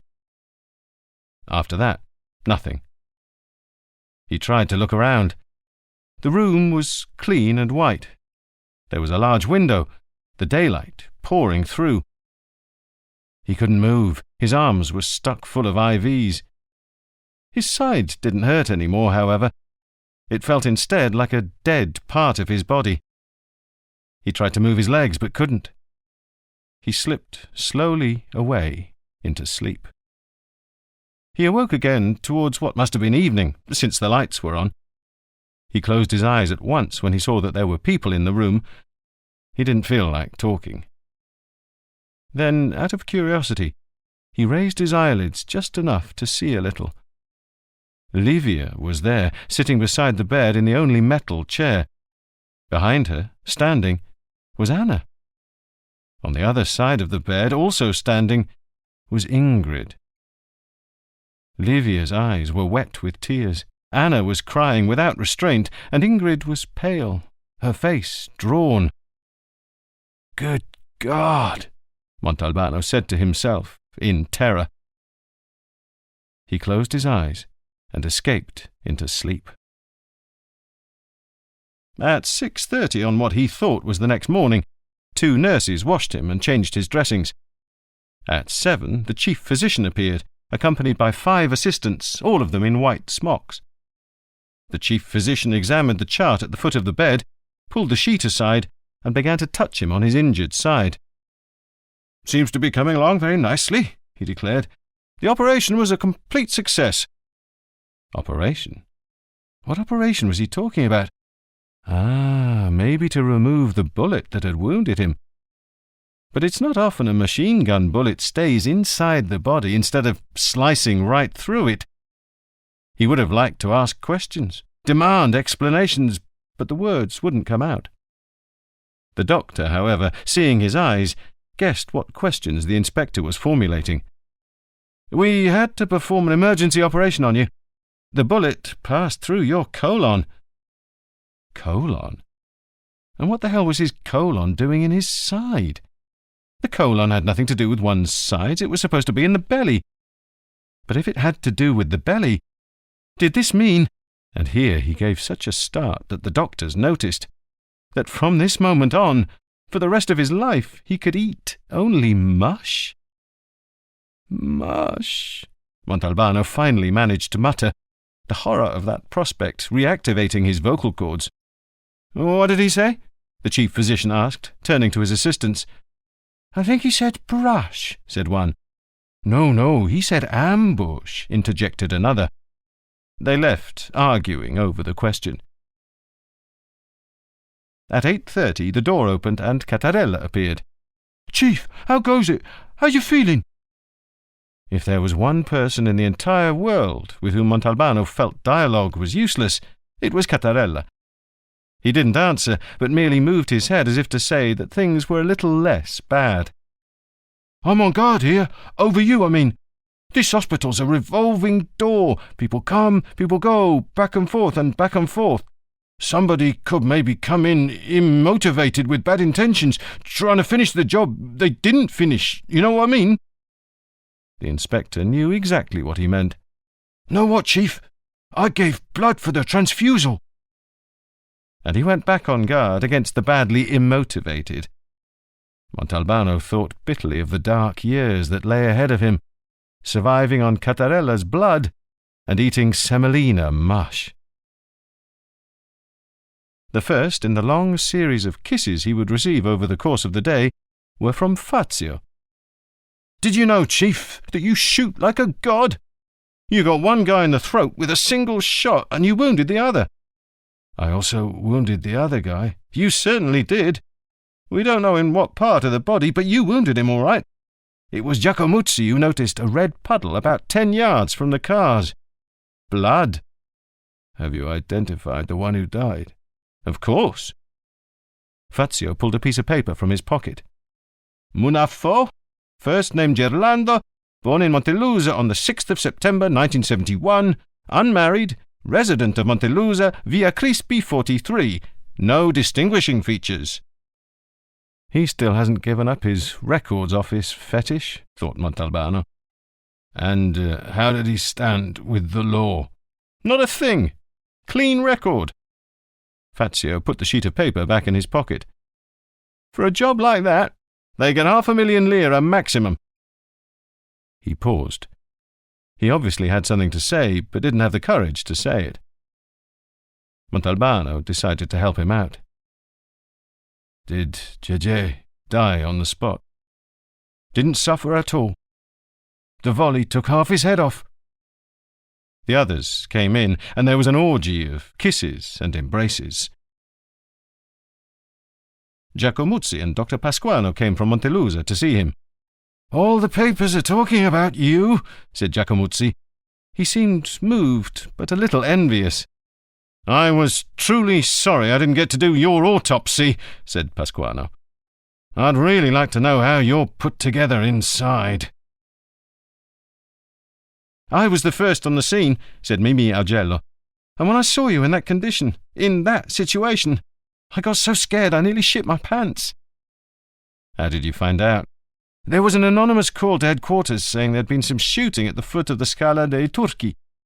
Galluzzo was on duty and phoned me right away. He also said something I didn't know. He said you were in the habit of meeting Gigi at the place where the shooting was heard. He knew that. Apparently everybody knew. Half the town knew. So, anyway, I didn't even get dressed. I went right outside in my pyjamas. Montalbano raised a tired hand, interrupting him. You sleep in pyjamas? Yes, said Augello, confused. Why? Never mind. Go on. As I was racing there in my car, I called an ambulance with my cell phone, which was a good thing, because you were losing a lot of blood. Thanks, Montalbano said gratefully. What do you mean, thanks? Wouldn't you have done the same for me?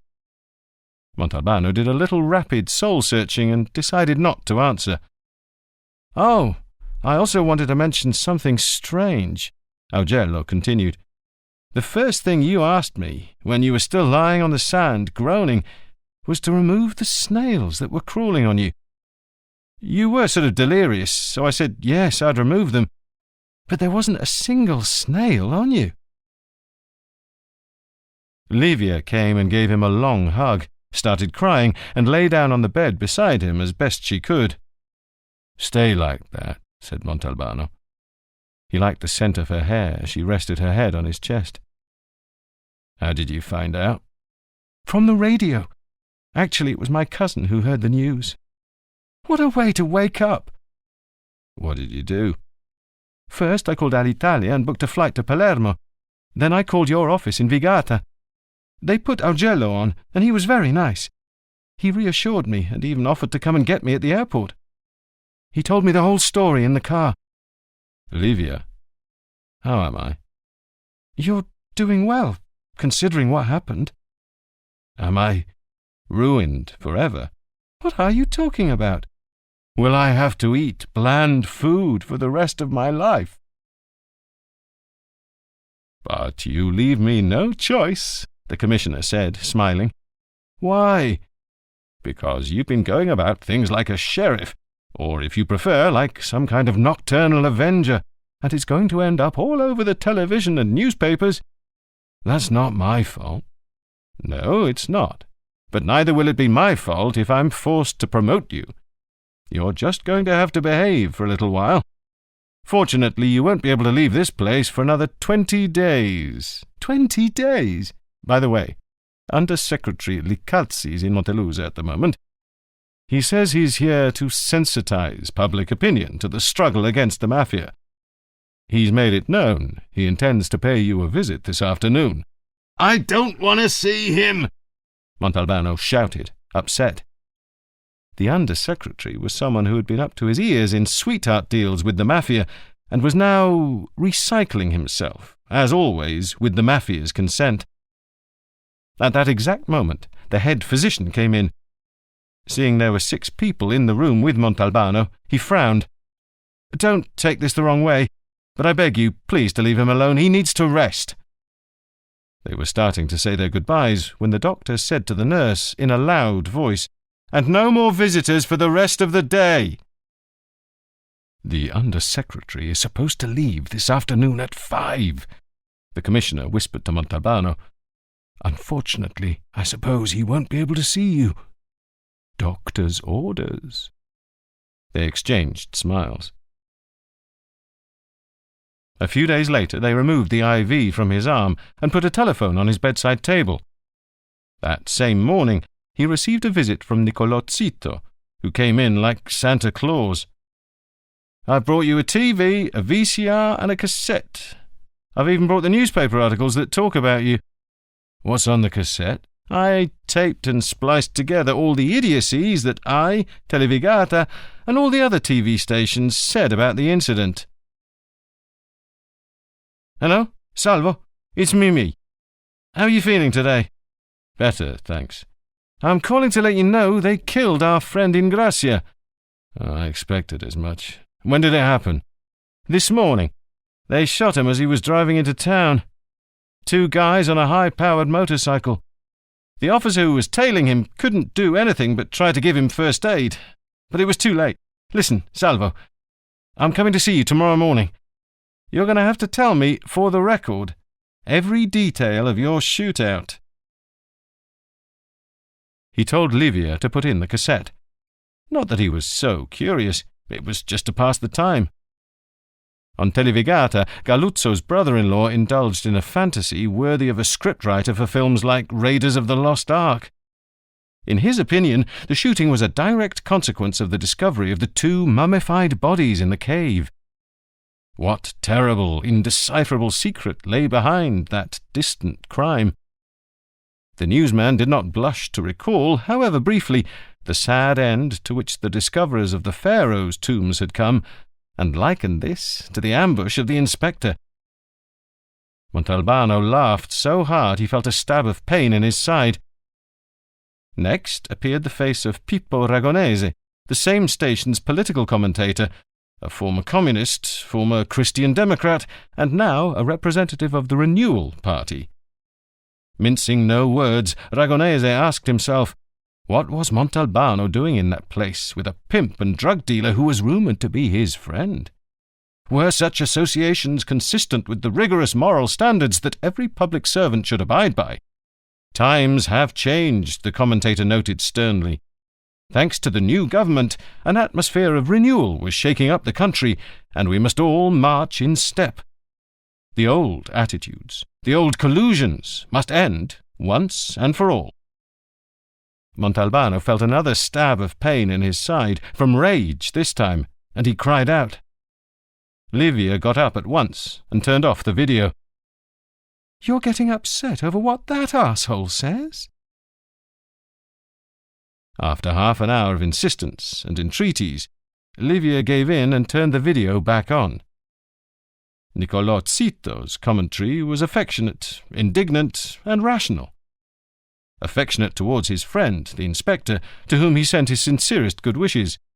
Indignant because, despite all the politicians' promises, the mafia had a free hand across the island. And rational because it connected Tano the Greek's arrest with the discovery of the weapons. As the man responsible for these 2 powerful blows against organized crime, Salvo Montalbano had become a dangerous adversary, one who must be liquidated at all costs. Zito ridiculed the conjecture that the ambush might be an act of revenge for desecrating the dead. With what money would the assassins have been paid? With the obsolete coins that were found in the bowl? The picture then switched back to the Televigata newsman, who was now interviewing Alcide Maraventano, presented to the viewing public as a specialist in the occult. The defrocked priest was wearing a cassock sewn with multicoloured patches and sucking from a baby's bottle. In response to a series of insistent questions intended to make him acknowledge a possible connection between the ambush of the inspector and the supposed desecration, Maraventano, like a masterly, consummate actor, both did and did not acknowledge the possibility, leaving everyone in nebulous suspense. Zito's cassette concluded with the logo of Ragonese's editorial segment. But then an unknown newsman appeared, saying that his colleague was prevented from airing his commentary that evening because he'd been the victim of a brutal assault. A group of hoodlums, still unidentified, had roughed him up and robbed him the night before as he was returning home from his job at Televigata. The newsman then launched into a violent attack on the police, accusing them of no longer being able to guarantee the safety of the citizenry. "Why did Zito want you to see that report, which has nothing to do with you?" naively asked Livia, who was from the north and didn't understand certain insinuations. Augello interrogated him, and Tortorella took it all down. He explained that he'd been schoolmates and friends with Gege, and that their friendship had endured over the years, even though they found themselves on opposite sides of the barricade. He had them write in the report that Gege that evening had asked to see him, but they'd managed to exchange only a few words, barely more than a greeting. He started to mention the weapons traffic, said he'd heard talk of something that might interest me, but he didn't get a chance to tell me what it was. Augello pretended to believe this, and Montalbano went on to recount the various stages of the gunfight. "Now it's your turn to tell me," he said to Mimi. "First sign the statement," said Augello. Montalbano signed, and Tortorella said goodbye and headed back to headquarters. "There wasn't much to tell," said Augello. Ingrazia's car was overtaken by the motorcycle. The guy on the back turned round, opened fire, and that was that. Ingrazia's car ended up in a ditch. "They were pruning a dead branch," Montalbano commented. Then, with a touch of melancholy, because he felt left out of the game, "What do you think you'll do?"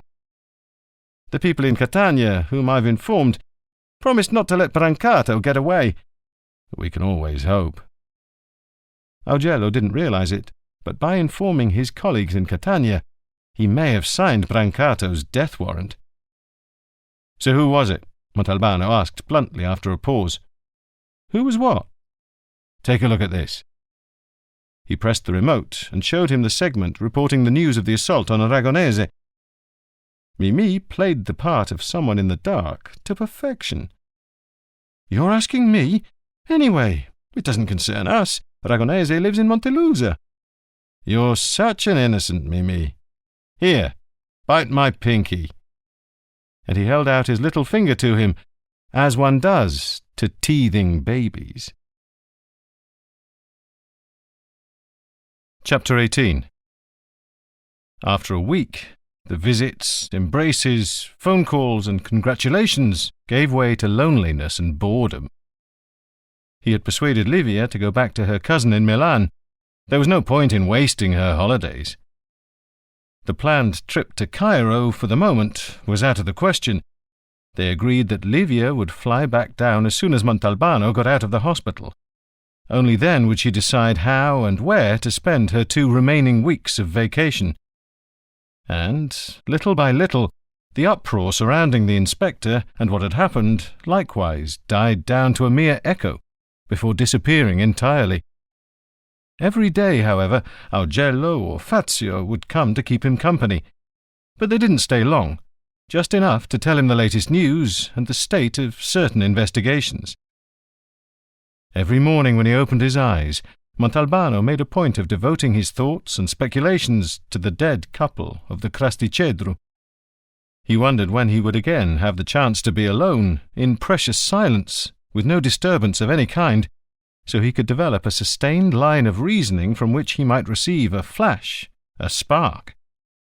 He needed to take advantage of this situation, he would say to himself, and he'd begin to replay the whole affair in his mind with the speed of a galloping horse.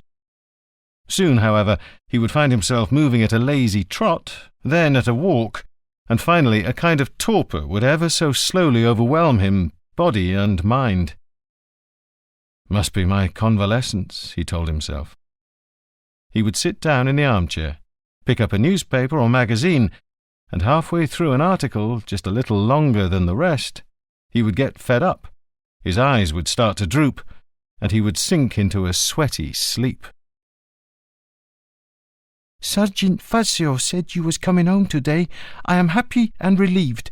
The sergeant also said for me to feed you light foods. Adelina." The housekeeper's note was on the kitchen table. Montalbano rushed to the fridge to see exactly what she meant by light. There were 2 fresh hakes to be served with oil and lemon. He unplugged the phone. He wanted to reaccustom himself at an easy pace to living at home. There was a lot of mail, but he didn't open a single letter or read a single postcard. He ate and went to bed. Before falling asleep, he asked himself a question. If the doctors reassured him that he would recover all his strength, why did he have that lump of sadness in his throat? For the first 10 minutes he drove apprehensively, paying closer attention to the reactions of his side than to the road. Then, seeing that he was weathering the bumps without difficulty, he accelerated, passed through Vigata, took the road to Montelusa, turned left at the Monteperto crossroads, drove another few miles, turned onto an unpaved trail, and pulled up at a small clearing in front of a farmhouse. He got out of the car. Marianina, Gege's sister, who had been his teacher at school, was sitting in a wicker chair beside the front door, mending a basket. The moment she saw the inspector, she ran up to meet him. "Salvu! I knew you'd come."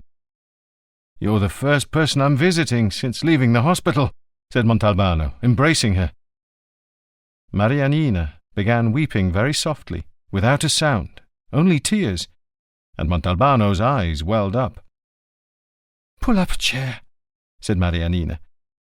Montalbano sat down beside her. She took his hand and began to stroke it. "Did he suffer?" "No. I realized while they were still shooting that they'd snuffed out Gege on the spot. This was later confirmed. I don't even think he ever realized what was happening." "Is it true you killed the one who killed Gege?" "Yeah." "Gege will be happy, wherever he is." Marianina sighed and squeezed the inspector's hand a little harder. "Gege loved you with all his soul." Mio amigo de alma, the title of a book, came to Montalbano's mind. "I loved him too," he said. "Do you remember how naughty he was?" And a naughty boy he was. Mischievous. Bad. Clearly Marianina was not referring to recent years when Gege had had his run-ins with the law, but to a distant time when her younger brother was a restless little scamp. Montalbano smiled. "Do you remember the time he threw a firecracker into a copper cauldron that someone was repairing, and the blast made the poor guy faint?" "And the time he emptied his inkwell into Mrs. Longo's purse?" They talked about Gege and his exploits for nearly 2 hours, recounting episodes that never went beyond his adolescence. "It's getting late," said Montalbano. "I should go." "I'd like to tell you to stay for dinner, but what I made is probably too heavy for you." "What did you make?" "Attupatedri in tomato sauce." Attupatedri were small, light brown snails, which, when they went into hibernation, would secrete a fluid that solidified into a white sheet, which served to close, attupare in Sicilian, the entrance to the shell. Montalbano's first impulse was to decline in disgust. How long would this obsession continue to torment him? In the end, he coolly decided to accept, as a twofold challenge to his stomach and his psyche. With the plate in front of him giving off an exquisite ochre-coloured scent, he had to steel himself, but after extracting the first attupatedru with a pin and tasting it, he suddenly felt liberated. With the obsession gone and the melancholy banished, there was no doubt the belly, too, would adjust. At headquarters he was smothered by embraces. Tortorella even wiped away a tear. "I know what it means to come back after being shot," said the officer. "Where's Agello?" "In his office. Your office," said Cattarella. He opened the door without knocking, and Mimi leapt out of the chair behind the desk, as if he'd been caught stealing. He blushed. "I haven't touched anything. It's just that from here the phone calls—" "Mimi, you did absolutely the right thing," Montalbano cut him short, repressing the urge to kick him in the arse for having dared to sit in his place. "I was planning to come to your house today," said Augello. "To do what?" "To arrange protection." "Protection? For whom?" "For whom? For you, of course. There's no saying they won't try again after coming up empty the first time." "You're wrong. Nothing more's going to happen to me, because, you see, Mimi, it was you who had me shot." Augello turned so red, he looked as though someone had inserted a high-voltage plug up his bum. He started trembling. Then all his blood disappeared, God knows where, leaving him pale as a corpse. "Where do you get these ideas?" he managed to mutter awkwardly. Montalbano reckoned he'd sufficiently avenged himself for the expropriation of his desk. "Calm down, Mimi. That's not what I meant to say. What I meant was, it was you who set the mechanism in motion that led to my shooting."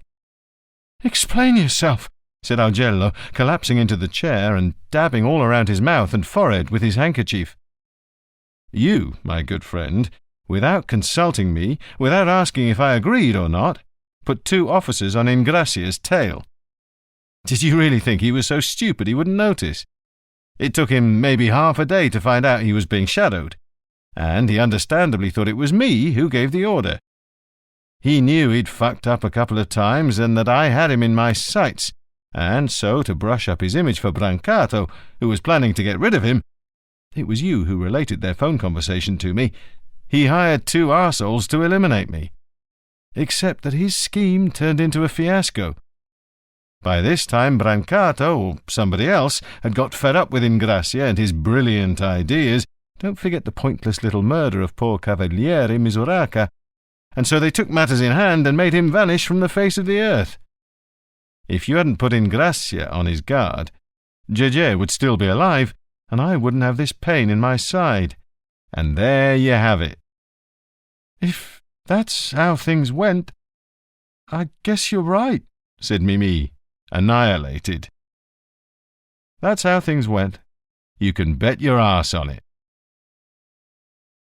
The plane pulled up very near to the gate, so the passengers didn't need to be shuttled by bus to the terminal. Montalbano saw Livia descend the ramp and walk towards the entrance with her head down.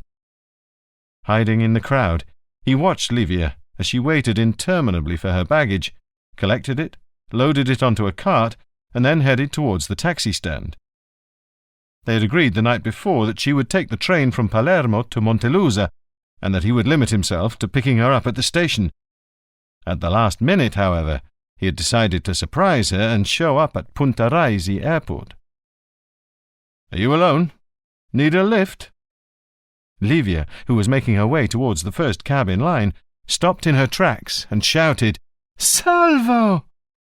They embraced happily. "But you look fantastic," she commented. "So do you," said Montalbano. "I've been watching you for over half an hour, ever since you got off the plane. Why didn't you say something sooner? I like seeing how you exist without me."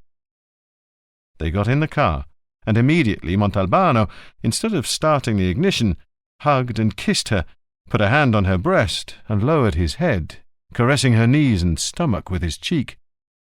"Let's get out of here," said Livia, breathing heavily, "or we'll get arrested for lewd behaviour in public." On the road to Palermo, the inspector had an idea and made a suggestion. "Shall we stop in town? I want to show you La Vucceria." "I've already seen it, in the Guttuso painting." "That's a shitty painting, believe me. We'll book a hotel room, hang out a little, walk around, go to La Vucceria, get some sleep, and head back to Vigata tomorrow morning. I don't have any work to do in any case, so I can consider myself a tourist." Once inside the hotel, they failed in their intention to freshen up quickly and go out. They did not go out. They made love and fell asleep. Then they woke up and made love again. When they finally left the hotel, it was already getting dark. They went to La Vucceria. Livia was shocked and overwhelmed by the shouts, the exhortations, the cries of the merchants calling out their wares, the speech, the arguments, the sudden brawls, the colours so bright they seemed unreal, painted. The smell of fresh fish mingled with that of tangerines, boiled lamb entrails, sprinkled with caciocavallo cheese, a dish called meusa, and fritters, all of them fusing into a unique, almost magical whole. Montalbano stopped in front of a second-hand clothes shop. "In my university days, when I used to come here and eat meusa and bread, which today would only make my liver burst, this shop was the only one of its kind in the world. Now they sell second-hand clothes, but back then the shelves were empty, all of them. The owner, Don Cesarino, used to sit there behind the counter, which was also completely bare, and receive clients." "Clients? But the shelves were all empty." "They weren't exactly empty.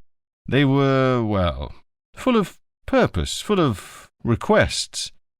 The man sold stolen goods to order, You'd go to Don Cesarino and say, I need a certain kind of watch, or I want a painting, say a 19th century dock scene, or I need this or that sort of ring.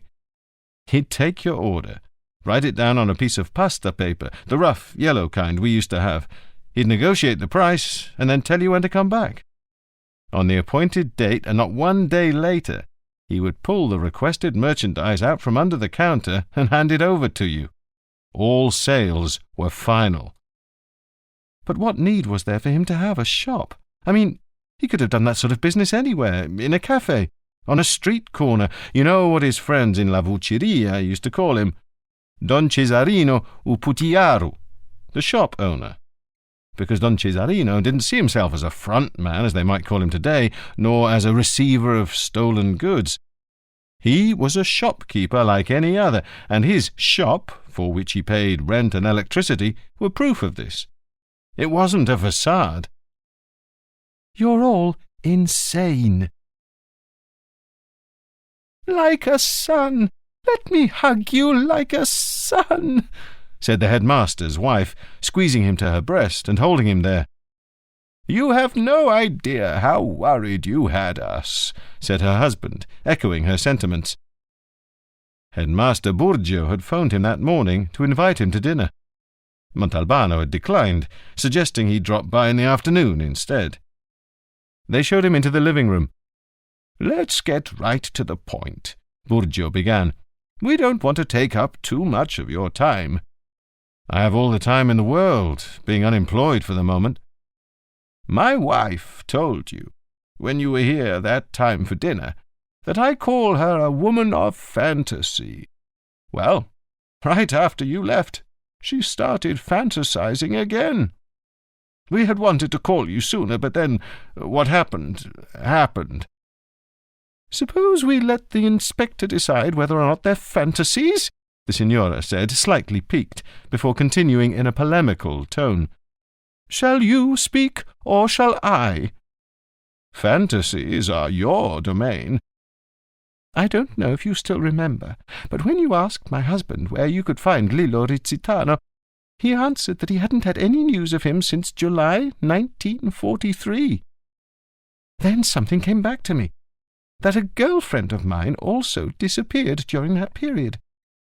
Except that I actually heard from her a while later, but in the strangest way. Montalbano felt a chill run down his spine. The two lovers of the Crasticedru had been murdered very young. How old was this friend of yours? 17, but she was a lot more mature than me. I was still a little girl. We went to school together. She opened an envelope that was on the coffee table, took out a photograph, and showed it to Montalbano.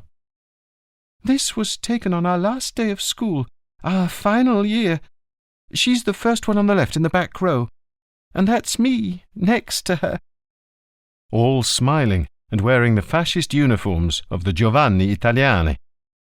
The teacher was giving the Roman salute.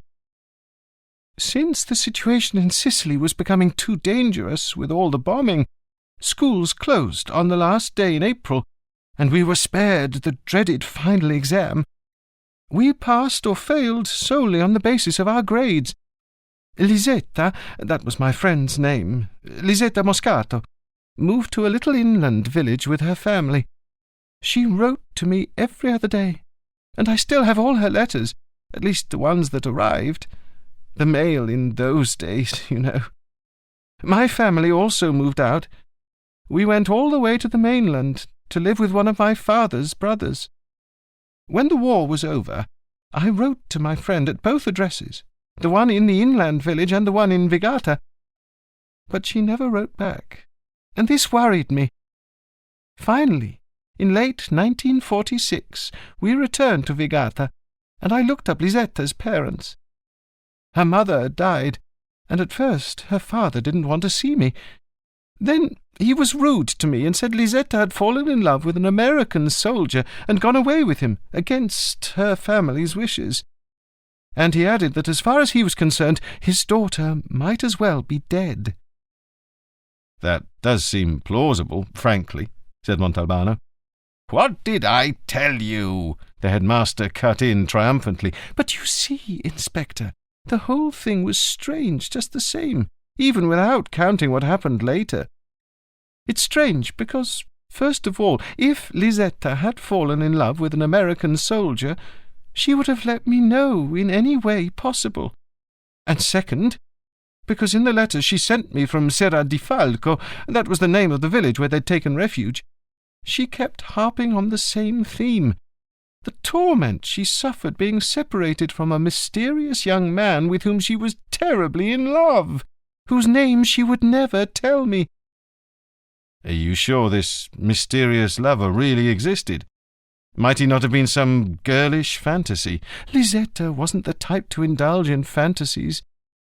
"You know," said Montalbano, "at age 17, and even later, you can never swear by matters of the heart." "Put that in your pipe and smoke it," said the headmaster. Without saying a word, the signora extracted another photo from the envelope. It showed a young woman in bridal dress, giving her arm to a good-looking boy in a U.S. Army uniform. "This came to me from New York in early 1947, according to the postmark." "And this, in my opinion, dispels all doubt," the headmaster concluded. "Not at all. If anything, it raises doubt." "In what sense, signora?" "Because it was the only thing that came in the envelope. Only this photograph of Lisetta and the soldier, nothing else. No note, nothing. Not even any writing on the back of the photo. You can see for yourself. So, can you explain to me why a true, intimate friend would send me only a photograph without writing a single word?" "Did you recognize your friend's handwriting on the envelope?" "The address was typed." "Ah," said Montalbano. "And one last thing. Lisetta Moscato and Lillo Rizzitano were first cousins, and Lillo really loved her, like a little sister." Montalbano looked at the headmaster. "He adored her," Burgio admitted. Chapter 19. The more he mulled it over, circled round it, snuck up beside it, the more convinced he became that he was on the right track. He hadn't even needed his customary meditative walk to the end of the jetty. Upon leaving the Burgio house with the wedding photo in his pocket, he'd raced off directly to Montelusa. "Is the doctor in?" "Yes, but he's busy. I'll let him know you're here," said the receptionist. Pasquano and his two assistants were standing around the marble table, on top of which lay a naked corpse with eyes agape. And the dead man had good reason to look so wide-eyed, as if in surprise, since the three were drinking a toast with paper cups. The doctor had a bottle of spumante in his hand. "Come on in, we're celebrating." Montalbano thanked the assistant, who handed him a cup, and Pasquano poured him a finger or two of the sparkling wine. "To whose health?" asked the inspector. "To mine. With this guy here, I've just performed my 1,000th autopsy." Montalbano drank up, called the doctor aside, and showed him the photograph. "Do you think the dead girl from the Crusty Cedro could have had a face like this one?" "Would you please go fuck yourself?" Pasquano gently asked. "Sorry," said the inspector. He turned on his heels and left. He was the arsehole, not the doctor. He'd let himself get carried away by his enthusiasm, and had gone and asked Pasquano the most idiotic question imaginable. He had no better luck at the crime lab. "Is Giacomuzzi in?" "No, he's at the commissioner's office." "Who's in charge of the photography lab?" "De Francesco, in the basement." De Francesco eyed the photo as if he hadn't yet learned that one could reproduce images on light-sensitive film. "What do you want me to do?" "Tell me if you think it's a photomontage." "Oh, that's not my game. I only know about taking pictures and developing them. The more difficult stuff we sent to Palermo." Then the wheel turned in the right direction and things started falling into place. Montalbano phoned the photographer of the magazine that had published the review of Maraventano's book, whose name he remembered. "Sorry to trouble you. Is this Mr. Contino?" "Yes, it is. Who's speaking?" "This is Inspector Montalbano. I need to talk to you about something. Pleased to make your acquaintance. You can come right now if you like. The photographer lived in the old part of Montelusa, in one of the few houses to survive a landslide that had done away with an entire quarter, one that bore an Arab name. Actually, I'm not a photographer by profession. I teach history at the Lyceum, and I love it. How can I be of help to you? Do you think you could tell me if this photograph is a montage? I could try, said Contino, examining the photo. When was it taken, do you know? Around 1946, I'm told. Come by again tomorrow. Montalbano hung his head and said nothing. Is it very urgent? I'll tell you what. I can give you a preliminary answer in, say, 2 hours, but I'll need more time to confirm it. It's a deal. The inspector spent the 2 hours in an art gallery that was featuring a show by a 70-year-old Sicilian painter, still caught up in a sort of populist rhetoric, but felicitous in his intense and lively use of colour. Yet he lent only a distracted eye to the paintings, as he was impatient for Contino's answer. Every 5 minutes he looked at his watch. So, what did you find? I've just finished. In my opinion, it is definitely a photomontage. Rather well done. What makes you think so? The background shadows. The girl's head has been mounted in place of the real bride's head. Montalbano had not told him this. In no way had Contino been alerted to this fact or been led to this conclusion by the inspector. I'll say even more. The girl's face has been retouched. In what way? She's been, made to look a little older. Could I have it back? Sure. I don't have any more use for it.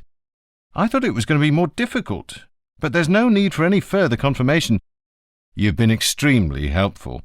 Listen, Inspector, the opinion I gave you is just between us, okay? It has no legal value whatsoever. The Commissioner greeted him at once, with arms joyfully open. What a wonderful surprise! Do you have a little time? Come along with me. We'll go to my house. I'm expecting a phone call from my son. My wife will be so happy to see you. The Commissioner's son, Massimo, was a doctor who belonged to a volunteer organization that defined itself as Without Borders. Its members went to work in war-torn countries, lending their skills as best they could. My son's a pediatrician, you know. He's in Rwanda at the moment. I'm very worried about him. Is there still fighting? I wasn't referring to the fighting. Every time he manages to call us, he sounds more and more overwhelmed by the horror and anguish. The Commissioner fell silent. To distract him from his preoccupations, Montalbano told him the news. I'm 99% certain I know the first and last name of the dead girl we found in the Crasti Cedru. The Commissioner said nothing, but only gaped at him. Her name was Lisetta Moscato, aged 17. How the devil did you find that out? Montalbano recounted the whole story.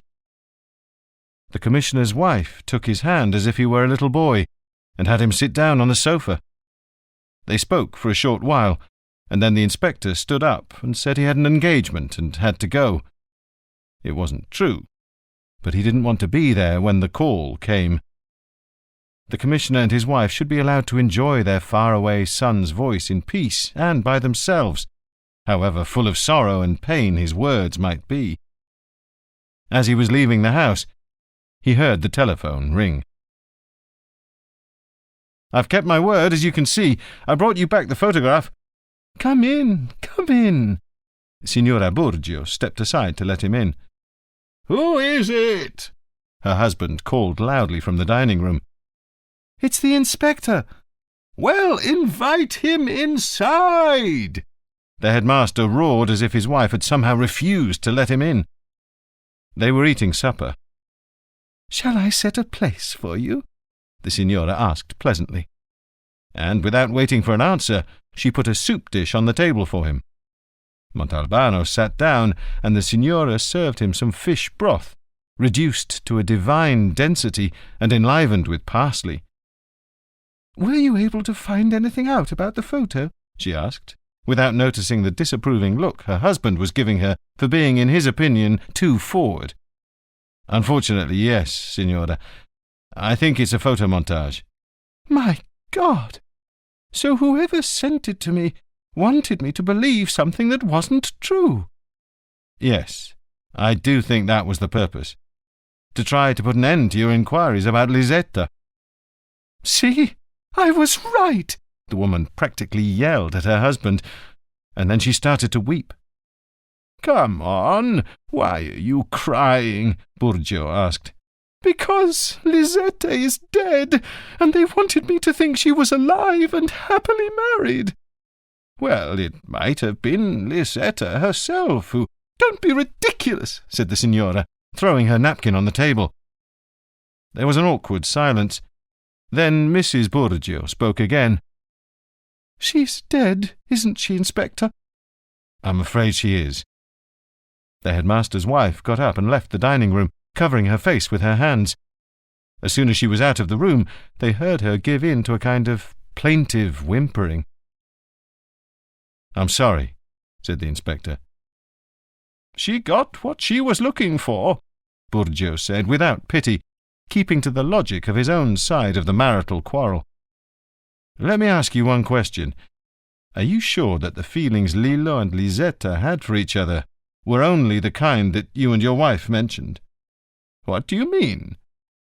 Montalbano decided to speak plainly. Couldn't Lillo and Lisetta have been lovers? The headmaster started laughing, swatting the idea away with a swipe of the hand. "Look! Lillo was madly in love with a Montelusa girl he'd stopped hearing from after July 1943. Besides, the corpse in the Crasticedru couldn't be him, for the simple reason that the farmer who saw him bleeding and being loaded onto the truck by the soldiers, and then carried away who knows where, was a sensible, serious person." "Then," said Montalbano, "this can mean only one thing, that it's not true that Lisetta ran away with an American soldier. Therefore Lisetta's father told your wife a big fat lie. Who was Lisetta's father, anyway?" "I vaguely remember his name was Stefano." "Is he still alive?" "No, he died at least 5 years ago." "What did he do for a living?" "I think he dealt in timber. But Stefano Moscato was not someone we talked about in my house." "Why not?" "Because he, too, wasn't our kind of person. He was in cahoots with his relatives, the Rizzitanos. Need I say more? He'd had trouble with the law, I don't know exactly what sort. In those days, in good, respectable families, you simply didn't talk about people like that. It was like talking about shit, if you'll excuse my language." Signora Burgio came back, eyes red, an old letter in her hand. "This is the last letter I received from Lisetta when I was staying in Acquapendente, where I'd moved with my family. Serra di Falco, June the 10th, 1943. My dear Angelina, how are you? How is everyone in your family? You have no idea how much I envy you, since your life in a northern town can't be even remotely comparable to the prison in which I spend my days. And don't think I'm exaggerating by using the word prison. Aside from Papa's asphyxiating surveillance, there's also the monotonous, stupid life of a village with only a handful of houses. Just imagine, last Sunday, as we were coming out of church, a local boy whom I don't even know said hi to me. Papa noticed, called him aside, and started slapping him. Sheer madness. My only recreation is reading. And I have a friend, Andreuccio, a 10-year-old boy, my cousin's son. He's very smart. Have you ever noticed that little children are sometimes more clever than we are? For several days now, Angelina, I've been living in despair. I received, by means so adventurous it would take me too long to explain here, a little note, 4 lines, from him. He says he's desperate. He can no longer stand not seeing me, and now After staying put all this time in Vigata, they've just received orders to leave in the next few days. I feel like I'm dying without him. Before he leaves, before he goes away, I must spend a few hours with him, even if it means doing something crazy. I'll keep you informed. Meanwhile, I send you a great big hug. Yours truly, Lisetta. So, you never did find out who this him was, said the inspector. No, she never wanted to tell me. Did you receive any other letters after this one? Are you joking? It was already a miracle I got this one. At the time, you couldn't cross the Strait of Messina. They were bombing it non-stop. Then, on July the 9th, the Americans landed, and all communications were cut. Excuse me, signora, but do you remember your friend's address at Serra di Falco? Of course. It was care of the Sorrentino family, Via Crispi, 18. He was about to put the key in the lock, but stopped in alarm. Voices and noises were coming from inside the house. He thought of going back to the car and getting his pistol, but did nothing. He opened the door cautiously, without making the slightest noise. Then, all at once, he remembered that he'd completely forgotten about Livia, who had been waiting for him for God knows how long. It took him half the night to make peace. At 7 a.m, he tiptoed out of bed and dialed a phone number. Fazio, he said very softly, I need you to do me a favor. You have to call in sick. No problem.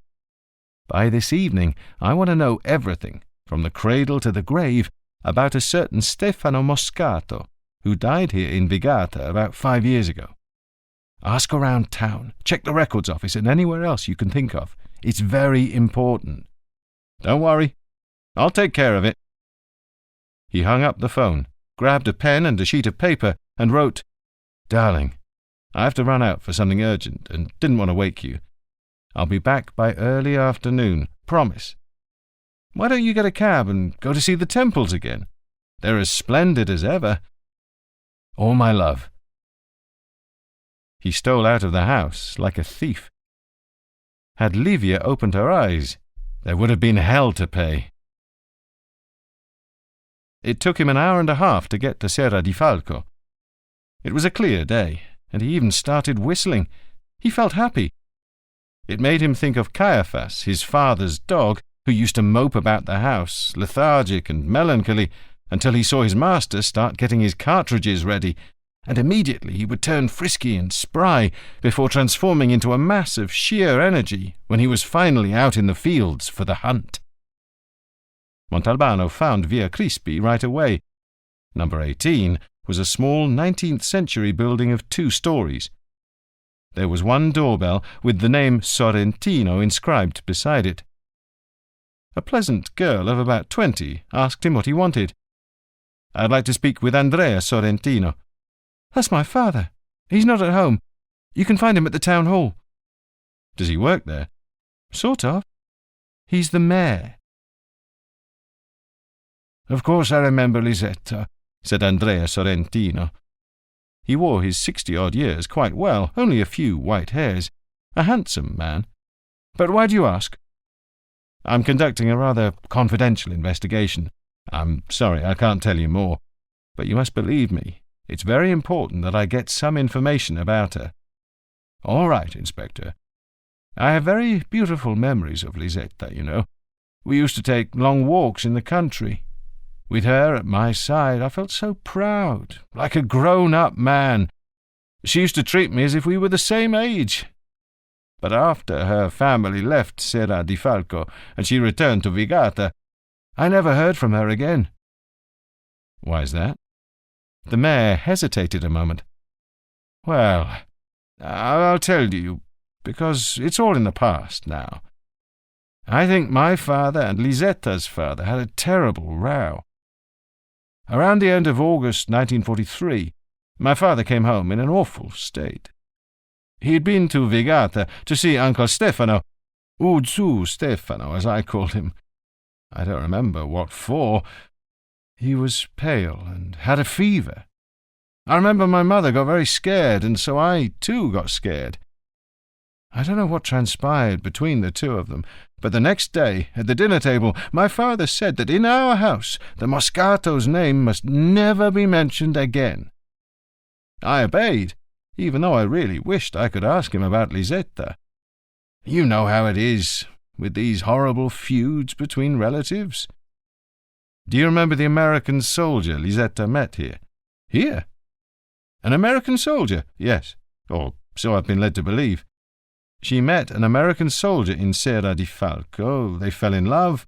She followed him, and a little while later they got married in the United States. I heard some vague talk of this marriage business, when an aunt of mine, my father's sister, was sent a photo of Lisetta in bridal dress with an American soldier. So why were you surprised when I mentioned it? I was surprised that you said Lisetta met the American here. You see, Lisetta disappeared from our house at least 10 days before the Americans occupied Serra di Falco. What? Oh, yes. One afternoon, it must have been around 3 or 4 o'clock, I saw Lisetta getting ready to leave. I asked her where we were going on our walk that day, and she told me I shouldn't feel hurt, but she wanted to take her walk by herself. Of course, I felt deeply hurt. That evening, at supper-time, Lisetta still hadn't returned. Uncle Stefano, my father, and some local peasants went out looking for her, but never found her. Those were terrible hours for us. There were Italian and German soldiers about, and the grown-ups were worried she'd come to harm. The following afternoon, Uncle Stefano said goodbye, telling us he wouldn't be back until he found his daughter. Lisetta's mother stayed behind with us. Poor thing, she was devastated. Then the Americans landed, and we were cut off by the front. The very day the front moved on, Stefano Moscato came back to get his wife, and said he'd found Lisetta in Vigata, and that her escape had been a childish prank. Now, if you've been following me, you will have understood why Lisetta could not have met her future husband here in Serra di Falco, but must have met him in her own town, in Vigata.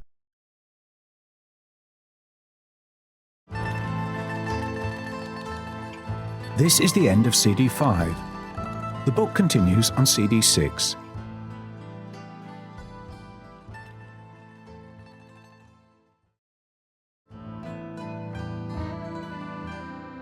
CD 6.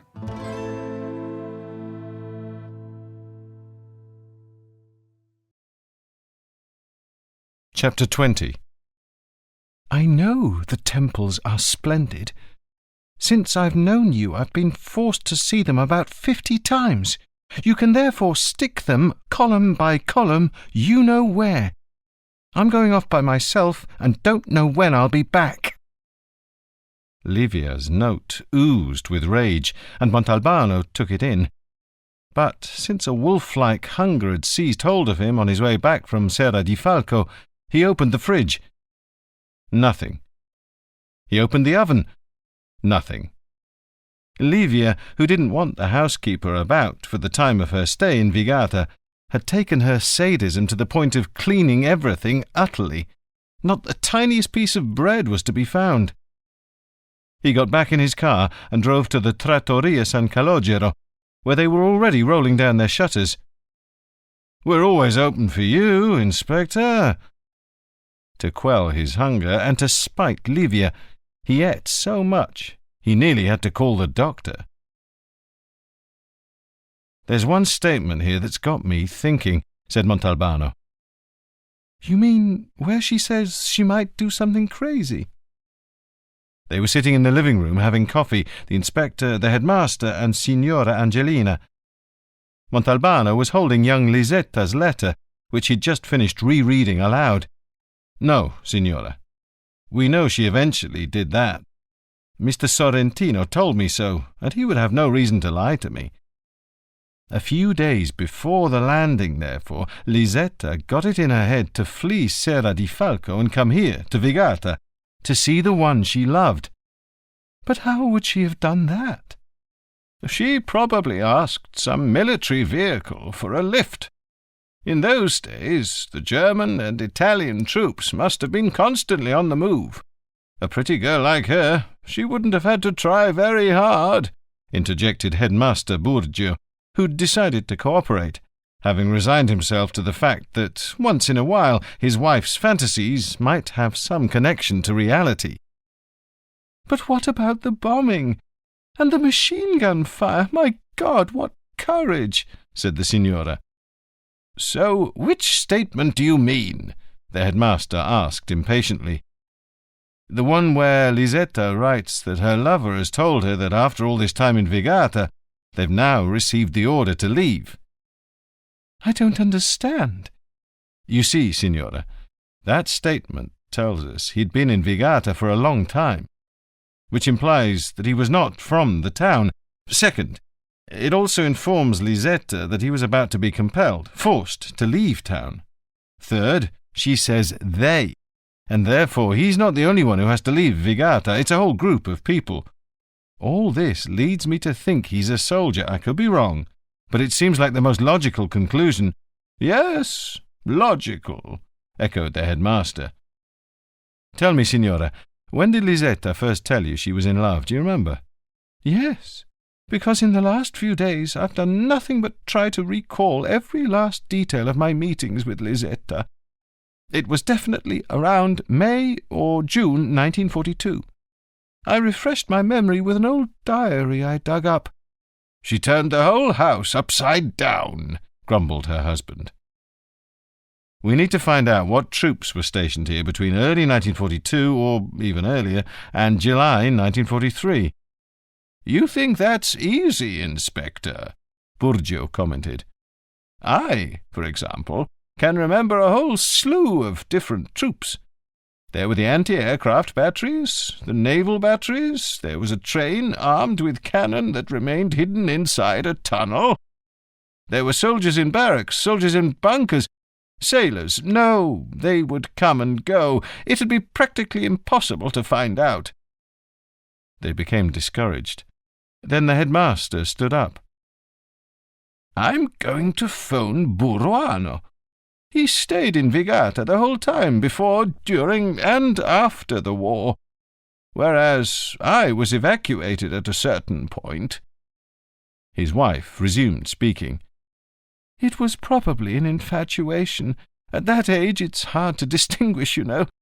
But it certainly was something serious, serious enough to make her run away from home, to make her go against her father, who was like her jailer, or so she used to tell me, at least. A question came to Montalbano's lips.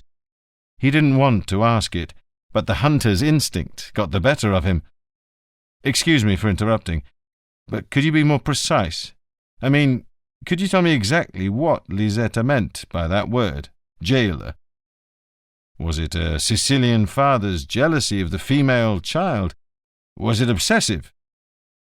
Signora Angelina looked at him a moment, then lowered her eyes. Well, as I said, Lisetta was much more mature than me. I was still a little girl. Since my father forbade me to go to the Moscato's house, we used to meet up at school or in church, where we would spend a few quiet hours together. And we would talk. Lately I've been going over and over in my mind what she said or hinted at back then. I think there were a lot of things I didn't understand at the time. Such as? For example, up until a certain point, Lisetta referred to her father as my father. After that, however, she always called him that man. But this might not mean anything. Another time she said to me, one day that man's going to hurt me. He's going to hurt me very badly. And at the time I imagined a beating, a whipping. Now I'm starting to have a terrible feeling about the true meaning of that statement. She stopped, took a sip of coffee, and continued. She was brave, very brave. In the shelter, when the bombs were falling, and we were trembling and crying with fear, it was she who gave us courage and consoled us. But to do what she did, she needed twice that much courage to defy her father and run out under a hail of bullets, to come all the way here and make love to someone who wasn't even her official lover. Back then, we were different from today's 17-year-olds. Signora Angelina's monologue was interrupted by the return of her husband, who seemed restless. I couldn't find Buruano. He wasn't home. Come, Inspector, let's go. To look for Buruano? No, I've just had an idea. If we're lucky, and I've guessed right, I'll donate 50,000 lire to San Calogero on his next feast day. San Calogero was a black saint revered by the townsfolk. If you've guessed right, I'll throw in another 50 myself, said Montalbano, caught up in the old man's enthusiasm. Think you could tell me where you're going? I'll tell you later, the headmaster said to his wife. And leave me here in the lurch? The woman insisted. Burgio, frantic, was already out of the door. Montalbano bent down to her. I'll keep you informed of everything. How the hell did I forget La Pacinotti? The headmaster muttered to himself as soon as they were in the street. Who's she? Montalbano asked. He imagined her 50-ish and stubby. Burgio didn't answer. Montalbano asked another question. Should we take the car? Are we going far? Far? It's right around the corner. Would you explain to me who this Pacinotti woman is? Woman? She was a ship, a mother ship that would repair any damage the warships sustained. She anchored in the port towards the end of 1940 and never moved. Her crew was made up of sailors who were also mechanics, carpenters, electricians, plumbers. They were all kids. And because the ship was there for so long, many of them became like family and ended up seeming like townsfolk. They made friends, and they also took girlfriends. 2 of them married local girls. One of them has since died. Name was Tripkovich. The other's name is Marin, and he owns the repair garage in Piazza Garibaldi. You know him? He's my mechanic, the inspector said, bitterly thinking he was about to resume his journey through the old people's memories. A 50-ish-year-old man in filthy overalls, fat and surly, said nothing to the inspector and attacked Headmaster Burgio. Why are you wasting your time coming here? It's not ready yet. I told you the work would take a long time. I didn't come for the car. Is your father here? Of course he's here. Where else would he be? He's here busting my balls, telling me I don't know how to work, that the mechanical geniuses in his family are him and his grandson. A lad of 20 or so, also in overalls, who'd been looking under a car bonnet, stood up and greeted the 2 men with a smile. Montalbano and Burgio walked across the garage, which must have originally been a warehouse, and came to a kind of partition made of wooden boards. Inside, behind a desk, was Antonio Marin. I overheard everything, he said, and if arthritis hadn't messed me up, I could teach that one a thing or two. We need some information. What do you need to know, Inspector? It's better if I let Headmaster Burgio tell you. Do you remember how many crew members of the Pacinotti were killed or wounded or declared missing in combat? We were lucky, the old man said, growing animated. Apparently he liked talking about that heroic time. At home, they probably told him to shut up whenever he started in on the subject. We had 1 dead from bomb shrapnel. Name was Arturo Rebellato, and 1 wounded, also from shrapnel, and his name was Silvio De Stefano, and 1 missing, Mario Kunic. We were all very close, you know. Most of us hailed from up north, Venice, Trieste. Missing at sea? Asked the inspector. What sea? We were moored in the harbour the whole time. We practically became an extension of the wharf. Then Why was he declared missing? Because on the evening of July the 7th, 1943, he never returned to ship. The bombing had been heavy that afternoon, and he was out on a pass. Kunich was from Monfalcone, and he had a friend from the same town who was also my friend, Stefano Premuda. Well, the next morning Premuda forced the whole crew to go looking for Kunich.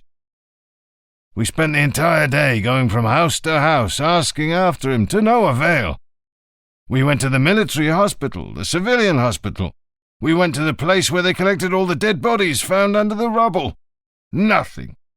Even the officers joined in the search, since some time before that they'd been given advance notice, a kind of warning, that in the coming days we were going to have to weigh anchor. We never did, though. The Americans arrived first. Couldn't he have simply deserted? Kunich, never. He believed in the war. He was a fascist. A good kid, but a fascist. And he was smitten. What do you mean? Smitten. In love. With a girl from here. Like me, actually. He said that as soon as the war was over, he was going to get married. And you never had any news of him again? Well, when the Americans landed, they decided that a repair ship like ours, which was a jewel, suited them just fine. So they kept us in service in Italian uniform, but they gave us an armband to wear on our sleeves to avoid any misunderstandings. So Kunich had all the time in the world to return to the ship, but he never did. He just disappeared.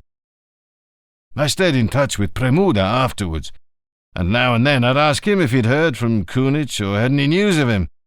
Nothing. Not a word. You said you knew Kunich had a girlfriend here. Did you ever meet her? Never. One more thing needed to be asked, but Montalbano stopped, and with a glance he let Burgio have the honour. Did he at least tell you her name? The headmaster asked, accepting Montalbano's generous offer. Well, Kunich was very reserved, but he did tell me once that her name was Lisetta. What happened? Did an angel pass? Did time stop? Montalbano and Burgio froze, and the inspector grabbed his side. He felt a violent pain, while the headmaster brought his hand to his heart and leaned against a car to keep from falling. Marin became terrified. What did I say? My God, what did I say?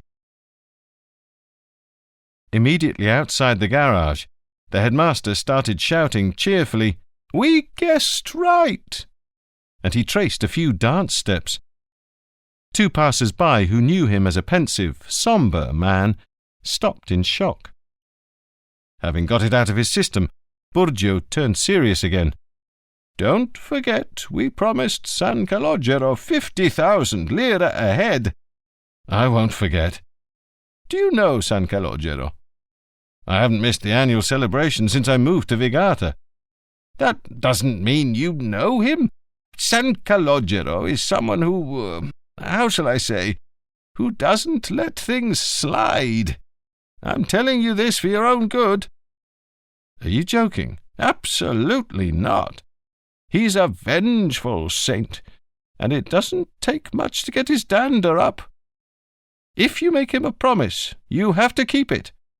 If you, for example, get in a car crash and narrowly escape with your life, and you make a promise to the saint which you don't keep, you can bet your last lira you're going to get in another accident and lose your legs at the very least. Get the idea?" "Perfectly." "Let's go home now, so you can tell my wife the whole story." "So I can tell her?" "Yes, because I don't want to give her the satisfaction of hearing me say she was right." "To summarize," said Montalbano, "things may have gone as follows." He was enjoying this investigation in slippers, in a home from another age, over a cup of coffee. The sailor Mario Kunic, who became a kind of local boy around Vigata, fell in love with Lisetta Moscato, who loved him too. How they managed to meet and talk to each other, God only knows. "I've given it a lot of thought," said Signora Angelina. "There was a period, I think it was from 1942 until March or April 1943, when her father had to go far away from Vigata on business. They could have fallen in love then, and they would certainly have had plenty of opportunities to spend time together in secret." "They did fall in love, that much we know," resumed Montalbano. "Then her father's return again prevented them from seeing each other. Soon the evacuation also came between them. So when news came of his imminent departure, Lisetta escaped. She came here. She met Kunic, but we don't know where.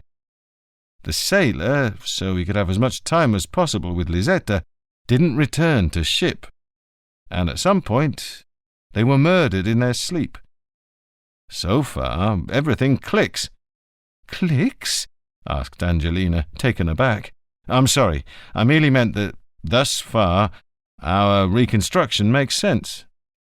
The person who killed them may have been a jilted lover, or even Lisetta's father, who may have caught them together and felt dishonoured. We may never know." "What do you mean, we may never know?" said Angelina. "Aren't you interested in finding out who murdered those two poor kids?" He didn't have the heart to tell her that he didn't care that much about the killer himself. What really intrigued him was why someone, perhaps even the killer, had taken it upon himself to move the bodies into the cave and set up that scene with the bowl, the jug, and the terracotta dog. Before going back home, he stopped at a grocery store and bought 200 grams of peppered cheese and a loaf of Durham wheat bread. He got these provisions because he was sure he wouldn't find Livia at the house, and indeed she wasn't there. Everything was the same as when he had left to see the Burgios. He didn't have time to set the bag of groceries on the table when the phone rang. It was the commissioner. "Montalbano, I thought I should tell you that Under-Secretary Licalzi called me today, wanting to know why I hadn't yet put in a request for your promotion." "But what the hell does that man want from me, anyway?" "I took the liberty of inventing a story of love. Something mysterious," I said, "left unstated, between the lines." "He took the bait." "Apparently he's a passionate reader of pulp romances. But he did settle the matter. He told me to write to him and ask that you should be given a substantial bonus. So I wrote the request and sent it. You want to hear it?" "Spare me. Too bad. I thought I'd written a little masterpiece." Montalbano set the table and cut a thick slice of bread before the telephone rang again. It wasn't Livia, as he had hoped, but Fazio. "Chief, I've been working all bleeding day for you. This Stefano Moscato wasn't the kind of guy you'd want to sit down to dinner with." "A mafioso?" "Really and truly mafioso? I don't think so. But he was certainly violent. Various convictions for brawling, violence, and assault. They don't seem like mafia offences to me. A mafioso doesn't get himself convicted for stupid shit." "What's the date of the last conviction?" 1981, if I'm not mistaken. With one foot in the grave, he still busted some guy's head with a chair." "Do you know if he did any time in jail in 1942 and 1943? "Sure did. Assault and battery. From March 1942 to April 1943, he was in Palermo, at Ucciardone prison." The news from Fazio greatly enhanced the flavour of the peppered cheese, which was already no joking matter all by itself. Chapter 21.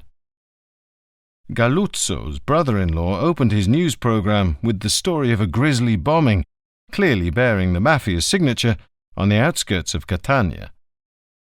A well-known and respected businessman from that city, Corrado Brancato, owner of a large warehouse that supplied supermarkets around the island, had decided to treat himself to an afternoon of rest in a small house he owned just outside town.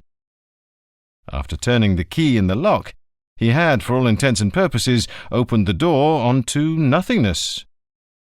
A horrific explosion, triggered by an ingenious device linking the door to an explosive charge, literally pulverized the house, the businessman, and his wife, Giuseppa ne Tagliafico. Investigations, the newsman added, were proving difficult, since Mr. Brancato had a clean record and did not appear to be in any way involved with the mafia. Montalbano turned off the television and started whistling Schubert's Eighth, the unfinished. It came out splendidly. He didn't miss a note. He dialed Mimi Augello's number.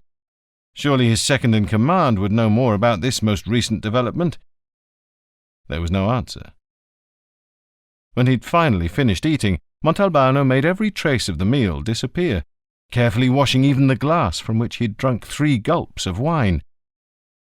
He undressed and was about to get into bed when he heard a vehicle pull up, followed by some voices, a car door shutting, and the car driving away. Very quickly, he slipped under the covers, turned off the light, and pretended to be sleeping deeply. He heard the front door open and close, then Livia's footsteps, which came to a sudden halt. Montalbano realized she'd stopped in the bedroom doorway and was staring at him. "Stop clowning around!" Montalbano gave in and turned on the light. "How did you know I was faking?" "From your breathing. Do you know how you breathe when you're asleep? No, I do." "Where have you been?" "To Eraclea Minor and Selinunte." "By yourself?" "Mr. Inspector, I'll tell you everything. I'll confess. Just drop this 3rd degree for Christ's sake. I went with Mimi Augello." Montalbano's face turned ugly, and he pointed a threatening finger. "I'm warning you, Livia. Augello already moved into my desk once. I don't want him moving into anything else of mine." Livia stiffened.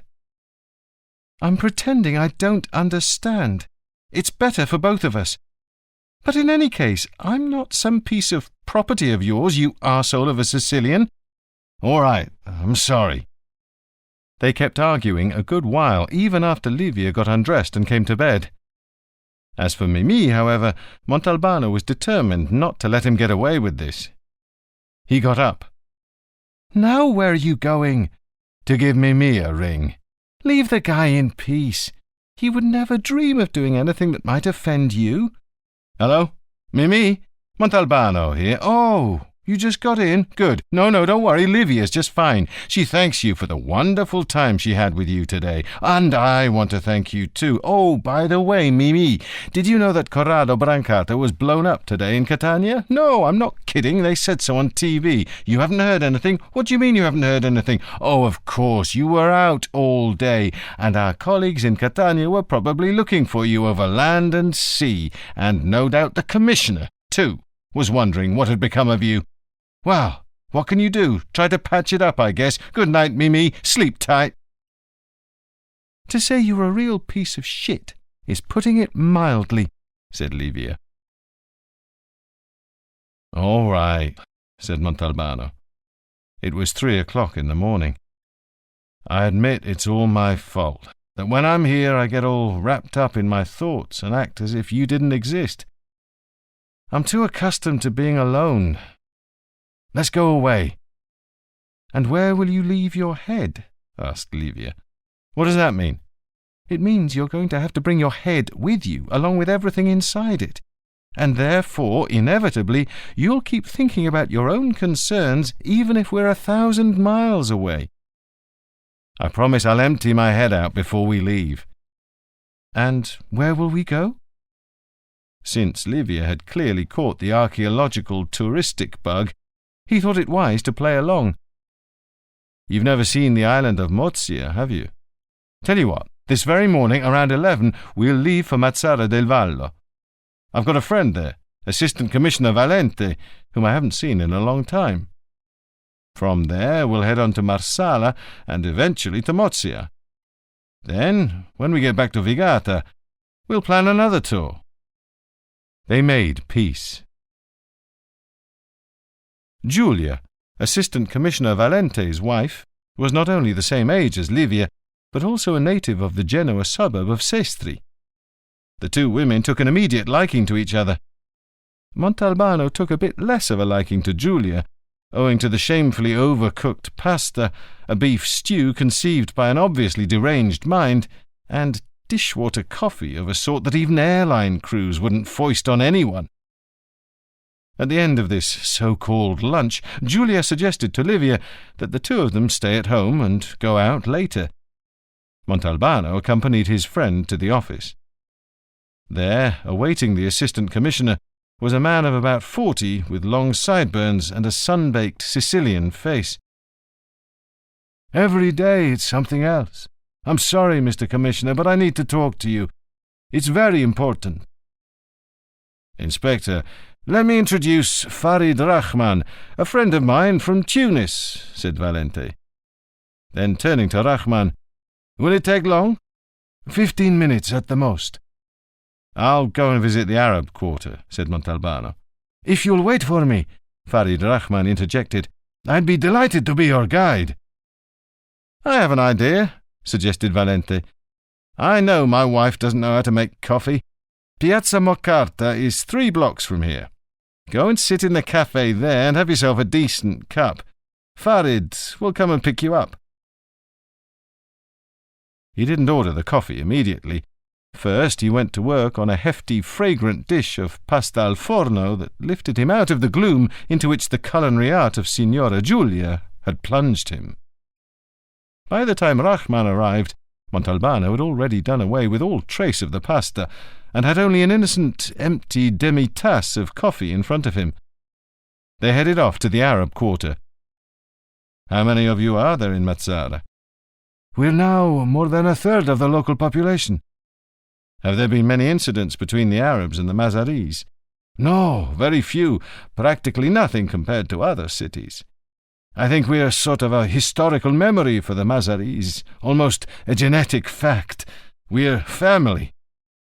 Al-Imam al-Mazari, the founder of the Maghrebin juridical school, was born in Mazara, as was the philologist Ibn al-Bir, who was expelled from the city in 1068 because he liked wine too much. But the basic fact is that the Mazaris are seafaring people, and the man of the sea has a great deal of common sense. He understands what it means to have one's feet on the ground. And speaking of the sea, did you know that the motor trawlers around here have mixed crews, half Sicilian, half Tunisian? Do you have an official position here? No, God save us from officialdom. Here, everything works out for the best because it's all done unofficially.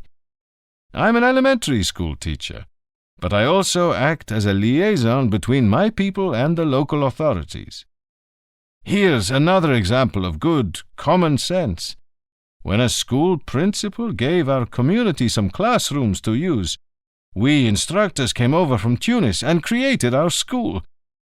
But the superintendency is officially unaware of this situation. The Arab quarter was a piece of Tunis that had been picked up and carried, unaltered, to Sicily. The shops were closed because it was Friday, the day of rest, but life in the narrow little streets was still colourful and animated. First, Rahman showed Montalbano the large public baths, the social meeting place for Arabs from time immemorial. Then he took him to a smoking den, a cafe with hookahs.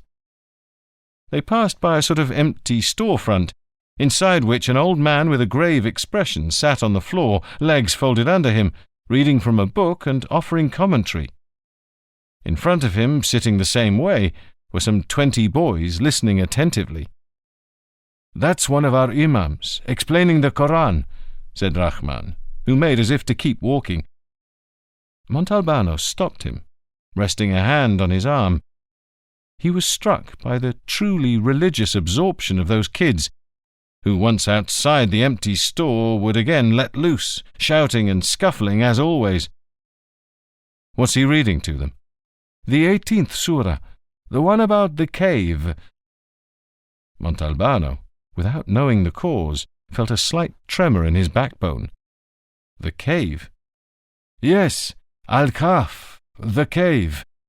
The surah says that when some young people prayed to God not to let them be corrupted and led astray from the path of the true religion, He made them fall into a deep sleep inside a cave. And so that there would always be total darkness inside the cave, God reversed the course of the sun. They slept for about 309 years. Also with them was a dog, who slept in front of the entrance, but on guard, with his front legs extended. He broke off, having noticed that Montalbano had turned very pale, and was opening and closing his mouth as if gasping for air. "What's wrong, signore? Do you feel ill, signore? Do you want me to call a doctor, signore?" Frightened by his own reaction, Montalbano felt faint, his head spinning, legs buckling.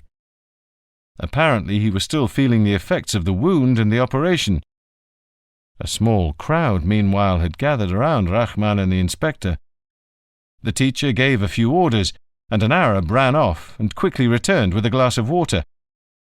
Another arrived with a wicker chair, in which he forced Montalbano, who felt ridiculous, to sit. The water revived him.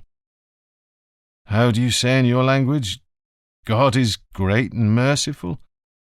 Rahman told him, and Montalbano did his best to imitate the sounds of the words. The small crowd laughed at his pronunciation, but repeated them in chorus. Rahman shared an apartment with an older colleague named El Madani, who was at home at that moment. Rahman made tea while Montalbano explained the reasons for his malaise. Rahman was entirely unaware of the discovery of the 2 young murder victims in the Crasti Cedru, whereas El Madani had heard mention of it. "What I'd like to know, if you'd be so kind," said the inspector, "is to what extent the objects placed inside the cave correspond to what the surah says. As far as the dog is concerned, there's no doubt whatsoever." "The dog's name is Kitmir," said El Madani, "but he's also called Kotmur. Among the Persians, you know, that dog, the one in the cave, became the guardian of written communication." "Does the surah say anything about a bowl with money inside?" "No, there's no bowl, for the simple reason that the sleepers have money in their pockets. When they awake, one of them will be given money to go and buy the best food there is. They're hungry. But the one sent on this mission is betrayed by the fact that the coins are not only no longer current, but are now worth a fortune. People follow him back to the cave, hoping to find a treasure, and that is how the sleepers come to be discovered." "But in the case that concerns me," Montalbano said to Rahman, "the bowl can be explained by the fact that the boy and girl were naked when placed inside the cave, and therefore the money had to be put somewhere." "Agreed," said Al-Madani, "but it is not written in the Koran that they were thirsty. The water receptacle has no connection to the surah." "I know many legends about sleepers," Rahman added, "but none of them says anything about water." "How many sleepers were there in the cave?" "The surah is vague about this. The number is probably not important. 3, 4, 5, 6, not counting the dog. But it has become common belief that there were 7 sleepers, 8 with the dog."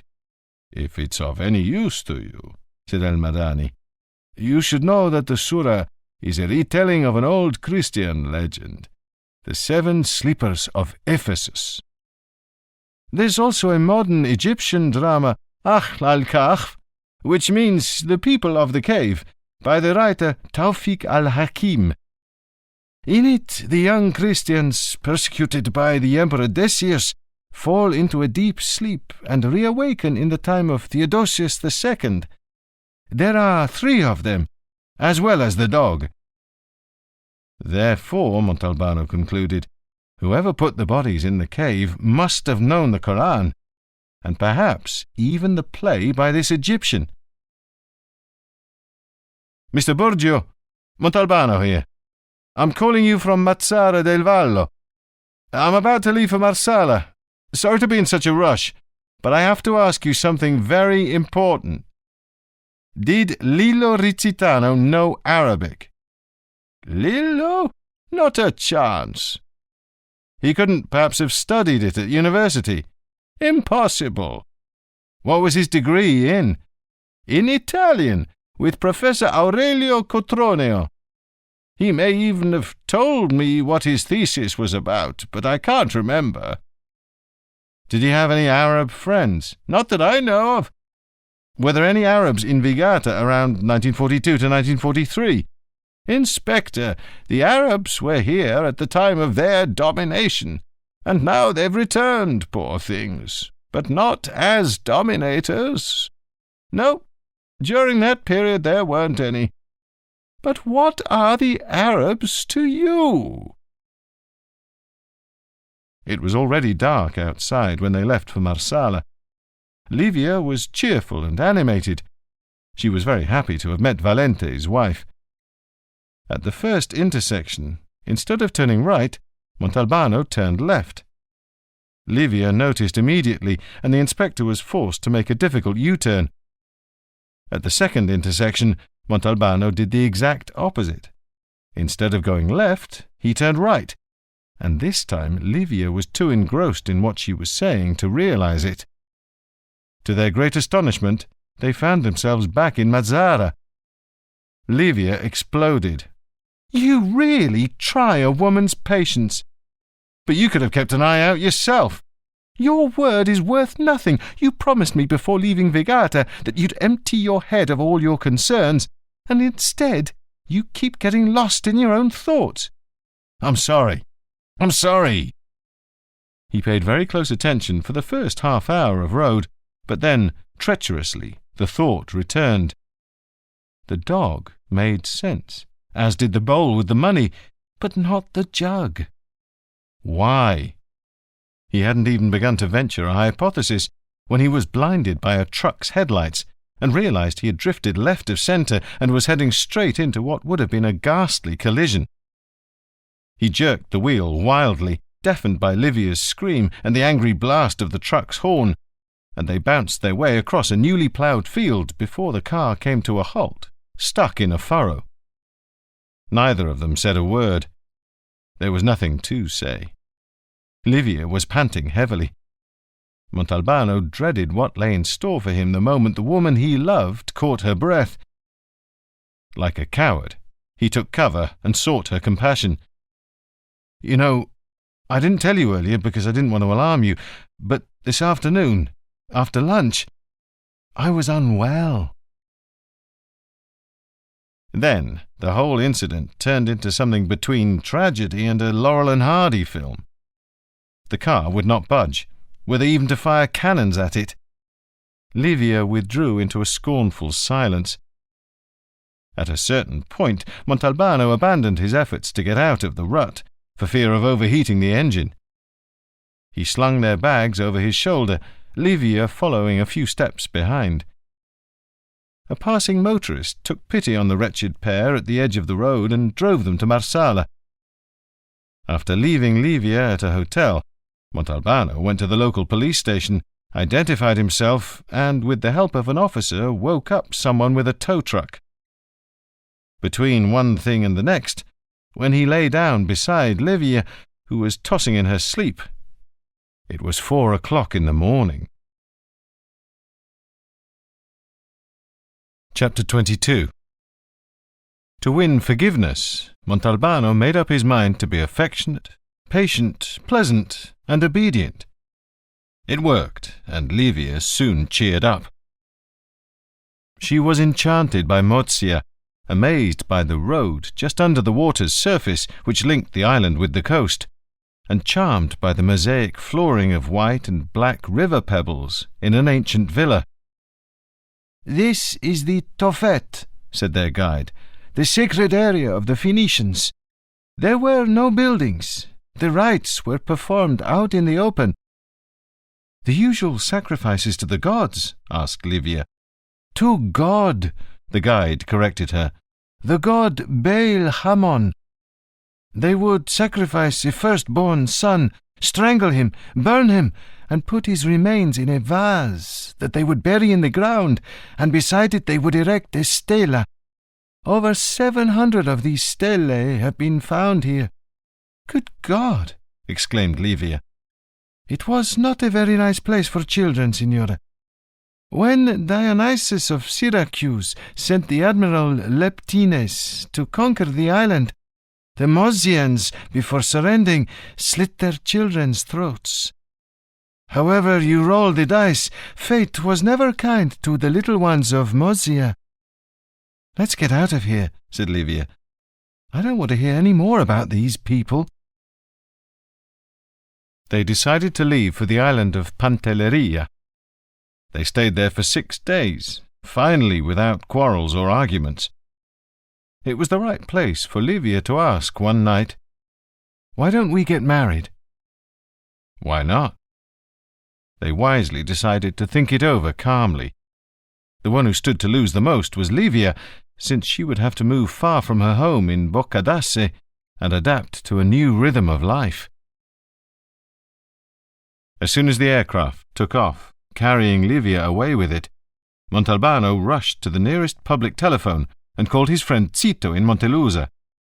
He asked him for a name and got his answer, along with a Palermo phone number, which he dialed at once. "Professor Riccardo Lovecchio." "That's me. A mutual friend, Niccolò Zito, gave me your name. How is the old carrot top? I haven't heard from him for a long time." The loudspeaker requested that passengers for the Rome flight go to the gate. This gave him an idea as to how he might see the man immediately. "Niccolò's doing well and sends his regards. Listen, Professor, my name's Montalbano. I'm here at Punta Raisi Airport and have roughly 4 hours before I have to catch another flight. I need to speak with you." The loudspeaker repeated the request on cue, as if in cahoots with the inspector, who needed answers, and fast. "Listen, are you Inspector Montalbano of Vigata, the one who found the 2 young murder victims in the cave?" "Yes? What a coincidence! You know, I was going to look you up one of these days. Come and see me at home. I'll wait for you. Here's the address." I, for example, once slept for 4 days and 4 nights in a row without eating or drinking. Of course, contributing to my sleep were some 20-odd joints, 5 rounds of sex, and a billy club to the head from the police. It was 1968. My mother got very worried and wanted to call a doctor. She thought I was in a deep coma. Professor Lovecchio had the look of a bank clerk. He didn't show his age of 45. A faint glint of madness sparkled in his eye. He was fueling himself on straight whiskey at 11 in the morning. "There was nothing miraculous about my sleep," Lovecchio went on. "To achieve a miracle, you have to be out for at least 20 years. In the Quran, again, I think it's in the 2nd surah, it's written that a man, whom the commentators identify as Ezra, slept for 100 years. The Prophet Salih, on the other hand, slept for 20 years, he, too, in a cave, which isn't the most comfortable place for getting a good sleep. Not to be outdone, the Jews, in the Jerusalem Talmud, boast of a certain Hamagel, who, in the inevitable cave, slept for 70 years. And let's not forget the Greeks. Epimenides woke up after 50 years in a cave. In those days, in short, all you needed was a cave and somebody who was dead tired, and you had a miracle. The 2 youngsters you found had been sleeping for how long?" "From 1943 to 1994. 50 years. "The perfect time to be woken up. Would it complicate your deductions if I told you that in Arabic one uses the same verb for sleeping and dying, and that a single verb is also used for waking up and coming back to life?" "What you're saying is absolutely spellbinding, but I've got a flight to catch and I have very little time. Why were you thinking of contacting me?" "To tell you not to be fooled by the dog, and that the dog seems to contradict the jug, and vice versa. Do you understand why? Not a bit. You see, the legend of the sleepers is not Oriental in origin, but Christian. In Europe, it was Gregory of Tours who first introduced it. It tells of 7 youths of Ephesus who, to escape the anti-Christian persecutions of Decius, took refuge in a cave, where the Lord put them to sleep. The cave of Ephesus exists. You can even find it in the Italian encyclopedia. They built a sanctuary over it, which was later destroyed. The Christian legend says there's a spring inside the cave. Thus, the sleepers, as soon as they awoke, drank first, then sent one of their own in search of food. But at no time in the Christian legend or in any of its endless European variants is there any mention of a dog. The dog, whose name is Kitmir, is purely and simply the poetic invention of Muhammad, who loved animals so much he once cut off a sleeve so as not to wake up the cat that was sleeping on it. You're losing me. But there's no reason to get lost, Inspector. I was merely trying to say that the jug was put there as a symbol of the spring that was in the Ephesian cave. So, to conclude, the jug, which thus belongs to the Christian legend, can only coexist with the dog, which is a poetic invention of the Quran, if one has an overview of all the variants that the different cultures have contributed to the story. In my opinion, the person who staged that scene in the cave can only be someone who, in his studies... As in a comic book, Montalbano saw the light bulb flash in his brain. He screeched to a halt in front of the Anti-Mafia Commission offices. The guard on duty raised his submachine gun in alarm. "I'm Inspector Montalbano," he shouted, holding up his driver's license, the first thing he'd happened to grab. Short of breath, he ran past another officer acting as usher and yelled, "Please inform Mr. De Dominicis that Inspector Montalbano's on his way up. Quick!" In the lift, taking advantage of being alone, Montalbano mussed up his hair, loosened his tie, and unbuttoned his top button. He thought of pulling his shirt a bit out of his trousers, but decided that would be excessive. "De Dominicis, I've got it," he said, panting slightly, closing the door behind him. "You've got what?" asked De Dominicis, alarmed by the inspector's appearance, and rising from his gilded armchair in his gilded office. "If you're willing to give me a hand, I'll let you in on an investigation that—" He stopped, putting a hand over his mouth as if to prevent himself from saying anything more. "What's it about? Give me a hint, at least. I can't. Believe me, I really can't. What am I supposed to do? By this evening at the latest, I want to know what the subject of the university thesis of someone named Calogero Rizzitano was. His academic advisor was a certain Professor Cotroneo, I think. He must have graduated in late 1942. The subject of this thesis is the key to everything. We could deal a mortal blow to—" Again he interrupted himself, became bug-eyed, and said to himself dementedly, "I haven't said anything, you know." Montalbano's agitation infected De Dominicis. "What can we do? The students, at the time, why, there must have been thousands, assuming the records still exist. What are you saying? A few dozen, not thousands. At the time, all the young men were in the service. It should be easy to find out. Then why don't you look into it yourself? They would be sure to waste a great deal of my time with their red tape, whereas for you, they would open every door. Where can I reach you? I'm heading back to Vigata in a hurry. I don't want to lose track of certain developments. Phone me as soon as you've got any news. Call me at home. Don't forget, not at the office.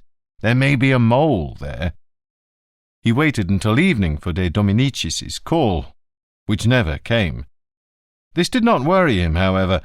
He was sure that De Dominicis had swallowed the bait.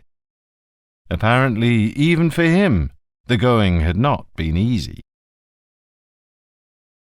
The next morning he had the pleasure of seeing Adelina, the housekeeper, again. "Why haven't you been around these days?" "What do you mean, why? 'Cause the young lady don't like seeing me about the house when she's here, that's why." "How did you know Livia was gone?" I've found out in town. Everybody in Vigata knew everything about everyone. What did you buy for me? I'm going to make you pasta con le sarde and purpi alla carretera for after. Exquisite, but deadly. Montalbano gave her a hug. Around midday the telephone rang, and Adelina, who was cleaning the house top to bottom to get rid of every trace of Livia's presence, went to answer. Signore, Dr. Di Dominici wants you. Montalbano, who had been sitting on the veranda rereading Faulkner's Pylon for the 5th time, rushed inside. Before picking up the receiver, however, he quickly established a plan of action for getting De Dominicis out of his hair once he'd obtained the information.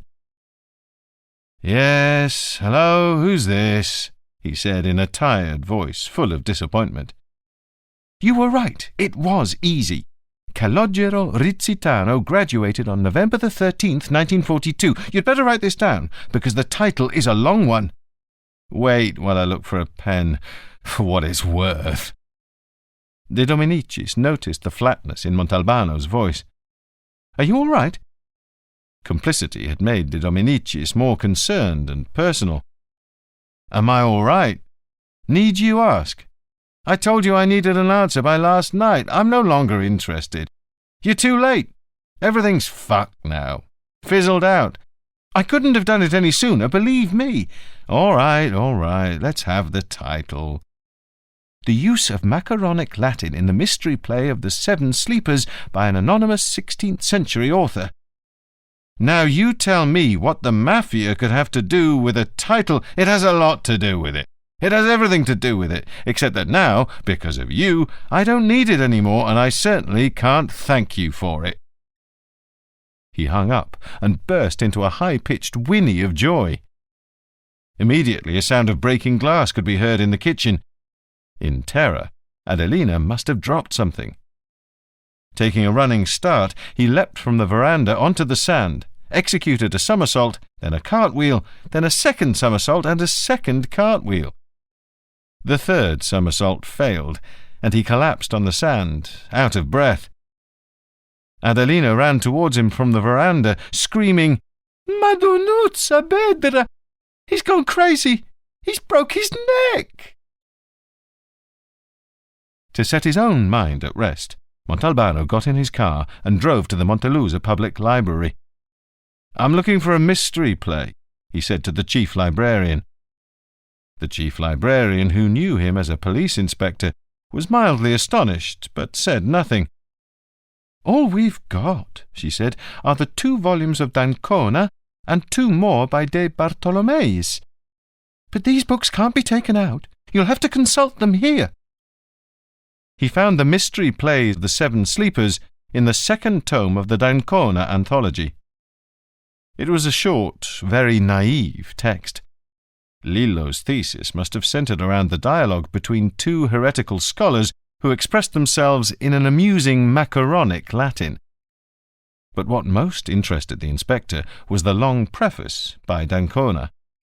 It contained everything: the quotation from the Quranic surah, the legend's itinerary through various European and African countries, in all its different variants and mutations. Professor Lovecchio had been correct. Surah number 18 of the Quran, taken by itself, would have proved a very tough nut to crack. It had to be complemented with the contributions of other cultures. "I'm going to venture a hypothesis, and I'd like to have your approval," said Montalbano, who had brought the Burgios up to date on his latest discoveries. "You both told me, with a great deal of conviction, that Lillo saw Lisetta as a little sister, and was crazy about her, right?" "Yes," the 2 said in chorus. "Good. Now, let me ask you a question. Do you think Lillo would have been capable of killing Lisetta and her young lover?" "No," said the old couple without a moment's hesitation. "I'm of the same opinion," said Montalbano, "precisely because it was Lillo who put the 2 bodies in a position, so to speak, to be hypothetically resurrected. No killer wants his victims to come back to life." "And so?" asked the headmaster. If, in an emergency, Lisetta had asked him to put them up, she and her boyfriend, at the Rizzitano house on the Crasto, how do you think Lillo would have responded? Signora Angelina didn't pause to think twice. He would have done whatever Lisetta asked of him.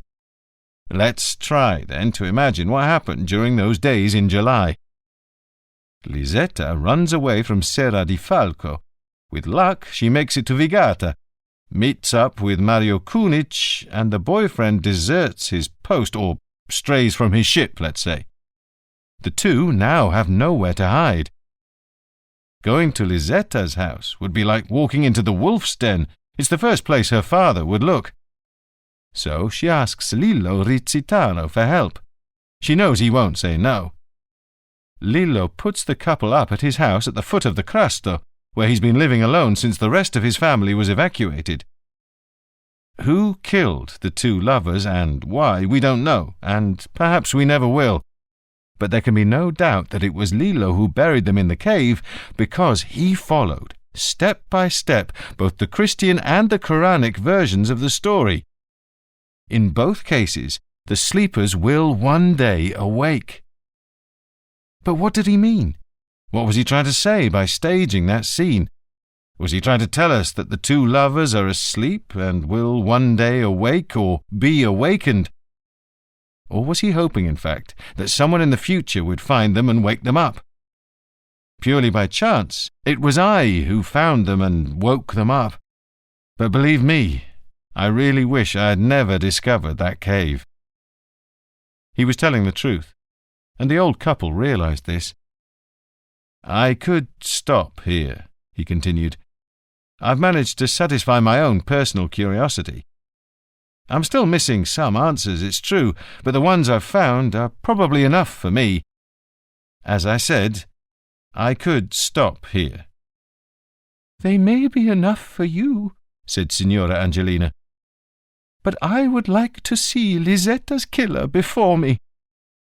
If you see him, it'll be in a photograph, her husband said wryly, because by now it's 99% certain that the killer is dead and buried. I'll leave it up to you two, said Montalbano. You tell me, what should I do? Should I continue? Should I stop? It's your decision, since these murders are no longer of any interest to anyone. You are perhaps the only link the two dead lovers still have to this world. I say you should go ahead, said Mrs. Burgio, bold as ever. Me too, said the headmaster, seconding her after a pause.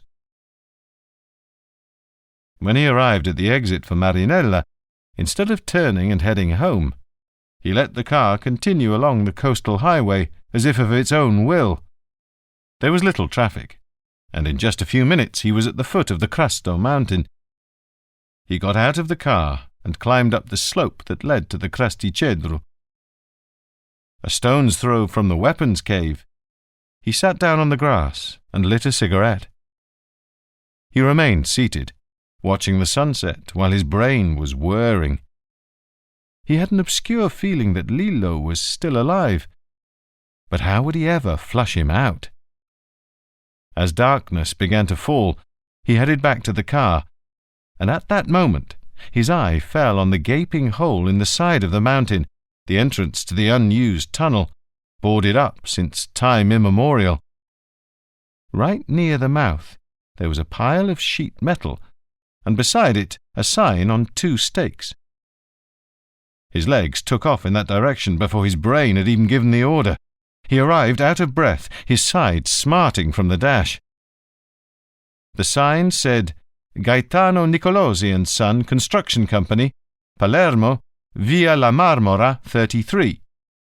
Project for the excavation of a highway tunnel. Works Manager, Cosimo Ziretta, Engineer. Assistant Manager, Salvatore Periccone. This was followed by some other information of no interest to Montalbano. He made another dash to his car and sped like a bullet back to Vigata.